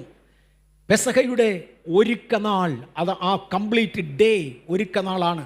അതിൻ്റെ ഒരുക്കനാൾ ഏറെക്കുറെ 6 മണി നേരം ആയിരുന്നു, ഉച്ചയായിരുന്നു. അവൻ യഹൂദന്മാരോട് ഇതാ നിങ്ങളുടെ രാജാവ് എന്ന് പറഞ്ഞു. ഇനിയും ലൂക്കോസ് അതിനെക്കുറിച്ച് സാക്ഷ്യം പറയുന്നത് 23:54 അന്ന് ഒരുക്കനാളായിരുന്നു, ശബത്തും ആരംഭിച്ചിരുന്നു. തമ്മിച്ചേരാത്ത 2 പദങ്ങളാണിത്. ഒന്ന്, ഒരുക്കനാളായിരുന്നു. എന്തിൻ്റെ ഒരുക്കനാളാ? ശബത്തിൻ്റെ ഒരുക്കനാളാണ്, പെസഹയുടെ ഒരുക്കനാളാ. 2, ശബത്ത് സമീപിച്ചു. അങ്ങനെയാണെങ്കിൽ അത് വെള്ളിയാഴ്ച ആയിരിക്കണം ശബത്ത് സമീപിച്ചത്. പക്ഷേ എൻ്റെ പ്രിയപ്പെട്ടവരെ, ഇതുവരെ ബൈബിളിൽ ആരും വായിക്കാത്ത ഒരു കാര്യമാണ്, സാധാരണ ശനിയാഴ്ച ശബത്തിന് ഒരുക്കനാളുണ്ടെന്ന് അങ്ങനെയൊന്നില്ല. ഒന്നുകൂടെ ആവർത്തിക്കാം, സാധാരണ ശനിയാഴ്ച എന്ന ശബത്തിന് ഒരുക്കനാളില്ല. ഇത് ഒരുക്കനാളായിരുന്നു. ചില ശബത്തുകൾക്ക്, ചില പ്രത്യേക ശബത്തുകൾക്ക് ഒരുക്കനാളുണ്ട്. ഇത് ഒരുക്കനാളായിരുന്നു. അന്ന് ഒരുക്കനാളായിരുന്നു, ശബത്തും ആരംഭിച്ചിരുന്നു.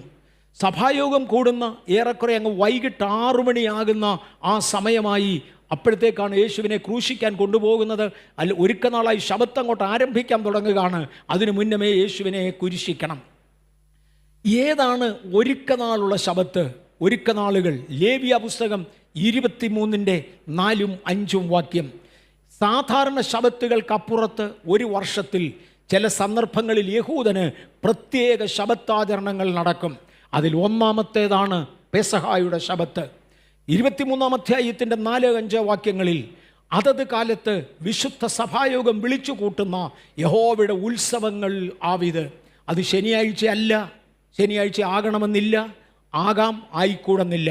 ശനിയാഴ്ച അല്ല, തെളിവുകൾ വീണ്ടും ഉണ്ട്. ഞാൻ അങ്ങോട്ട് ആഴത്തിലോട്ട് പോകുന്നില്ല. കാരണം ആദ്യഫലക്കറ്റ കൊയ്തെടുക്കുന്നത് ഇതുപോലൊരു പെരുന്നാളാണ്. ആദ്യഫലക്കറ്റ കൊയ്തെടുക്കുന്നത് ഒരിക്കലും ശനിയാഴ്ച ഒക്കത്തില്ല. ശനിയാഴ്ച യാതൊരു ജോലിയും ചെയ്യാനൊക്കത്തില്ല. ആദ്യഫലക്കറ്റയുടെ പെരുന്നാൾ ശനിയാഴ്ച അല്ലാതെ ഒരു ദിവസം ആയേ മതിയാകെയുള്ളൂ. ഒന്നാമത്തെ പെരുന്നാൾ പെസഹയാണ്. പെസഹയുടെ പെരുന്നാളിൽ ഒരു ഒരുക്കനാളുണ്ട്.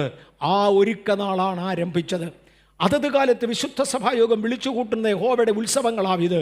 1-ാം മാസം 14-ാം തീയതി സന്ധ്യാസമയത്ത് യഹോവയുടെ പെസഹ. 1 കൊരിന്ത്യർ 5-ാം അധ്യായത്തിൻ്റെ 7-ാമത്തെ അധ്യായത്തിൽ നമ്മുടെ പെസഹ കുഞ്ഞാടും അറുക്കപ്പെട്ടു. ബുധനാഴ്ച വൈകിട്ട് യേശു പെസഹ ആചരിച്ചു. ബുധനാഴ്ച രാത്രിയിൽ യേശുവിനെ അറസ്റ്റ് ചെയ്തു. വ്യാഴാഴ്ച യേശു ക്രൂശിക്കപ്പെട്ടു. ഇതാണ് സ്ഥിതിയെങ്കിൽ 3 രാവും 3 പകലും ഭൂമിയുടെ ഉള്ളിൽ ഇരുന്ന ശേഷം ഞായറാഴ്ച രാവിലെ എഴുന്നേറ്റ് വന്നു എന്ന് തിരുവചനം വ്യക്തമായി തെളിയിക്കുന്നു. ബൈബിളിനെ വ്യാഖ്യാനിക്കണം. നമ്മൾ വ്യാഖ്യാനിച്ചാൽ ശരിയാകത്തില്ല. അതത് കാലങ്ങളിൽ വിശുദ്ധ സഭായോഗം കൂടേണ്ട പ്രത്യേക ശബത്തുകളുണ്ട്. ആ ശബത്താണ് ഈ ദിവസം, പെസഹയുടെ ദിവസം. അതിൻ്റെ ഒരുക്കനാളായതിനാൽ പെസഹ ആരംഭിക്കുന്നത് വൈകിട്ട് 6 മണിക്കാണ്. അതിൻ്റെ ഒരുക്കനാളാകയാൽ അന്ന് പകലായിരുന്നു ഒരുക്കനാൾ. യേശു വന്ന് ക്രൂശിക്കപ്പെട്ടു. പാളയത്തിൻ്റെ അകത്ത് പെസഹ കുഞ്ഞാടിനെ അറുക്കുമ്പോൾ നമ്മുടെ പെസഹ കുഞ്ഞാടായി യേശു കൈകാലുകൾ ക്രൂശിൻ്റെ മേൽ നീട്ടി നമുക്ക് വേണ്ടി യാഗമായി തീർന്നു. യോഹന്നാന്റെ സുവിശേഷം 3:14 മുതൽ 18 വരെയുള്ള വാക്യങ്ങളിൽ മോശ മരുഭൂമിയിൽ സർപ്പത്തെ ഉയർത്തിയതുപോലെ മനുഷ്യപുത്രനെയും ഉയർത്തേണ്ടതാകുന്നു. മത്തായിയുടെ സുവിശേഷം 12:40 യേശു പറഞ്ഞു, മനുഷ്യപുത്രൻ 3 രാവും 3 പകലും ഭൂമിയുടെ ഉള്ളിൽ ഇരിക്കും. ഈ കാര്യങ്ങൾ മറക്കരുത്. മനുഷ്യപുത്രൻ 3 രാവും 3 പകലും ഭൂമിയുടെ ഉള്ളിൽ ഇരിക്കും. യോന കടലാമയുടെ വയറ്റിലായിരുന്നതുപോലെ 3 രാവും 3 പകലും എന്ന് യേശു പറഞ്ഞെങ്കിൽ, ഞായറാഴ്ച രാവിലെ, അതായത് ആഴ്ചവട്ടത്തിൻ്റെ 1-ാം നാൾ അതിരാവിലെയാണ് എഴുന്നേറ്റതെങ്കിൽ 3 രാവും 3 പകലും കംപ്ലീറ്റ് ചെയ്യണമെങ്കിൽ വ്യാഴാഴ്ച വൈകുന്നേരം അടക്കപ്പെട്ടേ മതിയാകും. യേശു വ്യാഴാഴ്ച വൈകിട്ട് മരിച്ചു എങ്കിൽ ഇതെല്ലാം സംഭവിക്കും. വെള്ളിയാഴ്ചയാണ് മരിച്ചതെങ്കിൽ ഇതിലൊരു ഒറ്റ പ്രമാണം പോലും നടക്കത്തില്ല. ശബത്തിൻ്റെ തലേനാളായി ഒരുക്കനാൾ അല്ല വെള്ളിയാഴ്ച.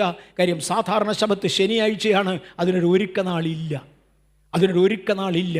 അങ്ങനെയാണെങ്കിൽ ഒരാണ്ടിൽ ഒരു 52 വ്യാഴാഴ്ചകൾ വെള്ളിയാഴ്ചകൾ പിന്നെയും പോയി യഹൂദന് ജോലി ചെയ്യാൻ ഒക്കാതെ വരും.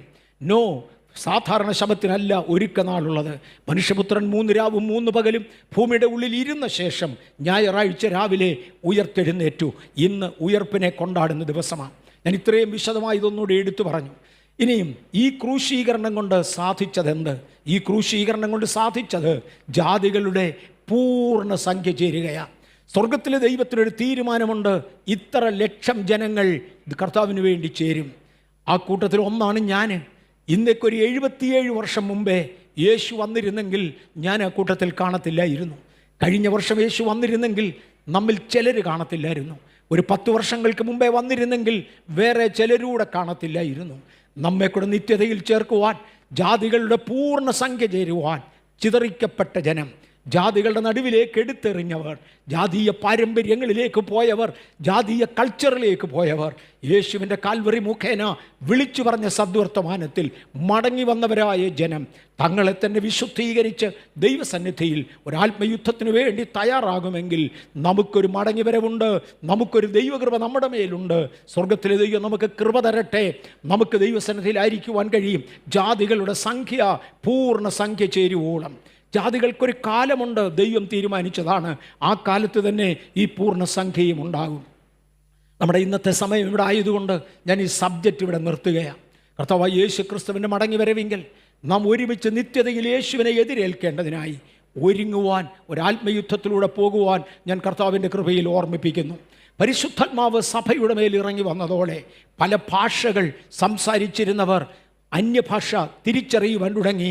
ദൈവം കലക്കിക്കളഞ്ഞ ഭാഷയെ തിരിച്ച് യോജിപ്പിക്കും എന്ന് വിളിച്ചു പറഞ്ഞു. എൻ്റെ ജനമെന്ന് പറഞ്ഞയിടത്ത് ആശ്വാസകാലങ്ങൾ കൽപ്പിച്ചുകൊണ്ട് കേവലം അബ്രഹാമിൻ്റെ സന്തതിയെ മാത്രമല്ല, ജാതികളുടെ എല്ലാ ഇടങ്ങളിലും ചിതറിപ്പോയ നമ്മയെല്ലാം കൂടെ ഒരുമിച്ച് ചേർക്കുവാൻ ദൈവത്തിന് തിരിഹിതമായി അതിനുവേണ്ടി പരിശുദ്ധാത്മാവിനെ നമ്മുടെ മേൽ തന്നു. എല്ലാവരും ഭ്രമിച്ച് ആശ്ചര്യപ്പെട്ടു. പരിശുദ്ധാത്മാവ് ഈ മണ്ണിലേക്ക് വന്ന് എനിക്ക് ഒരുപാട് പറയാനുണ്ടായിരുന്നു. ഇന്ന് എന്നെയും നിങ്ങളെയും ഒരു ആത്മയുദ്ധത്തിലാക്കി.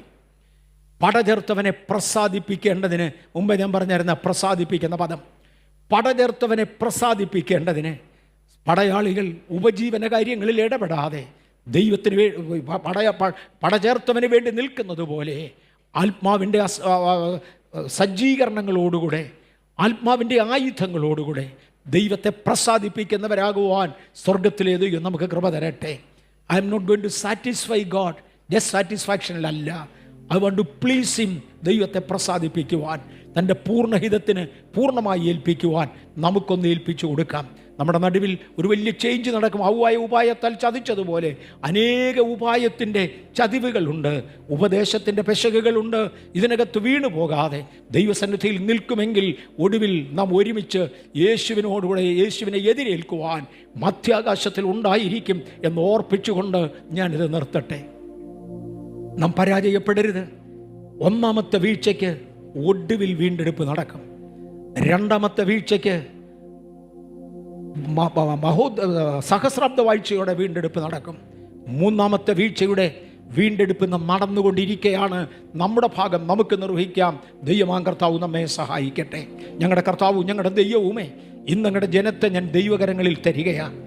രോഗികളായി ഇവിടെ വന്നവർ ഉയർപ്പിൻ്റെ വ്യാപാര ശക്തിയാൽ ഇന്ന് പകൽ നിറയുവാൻ വിശുദ്ധ സഭായോഗ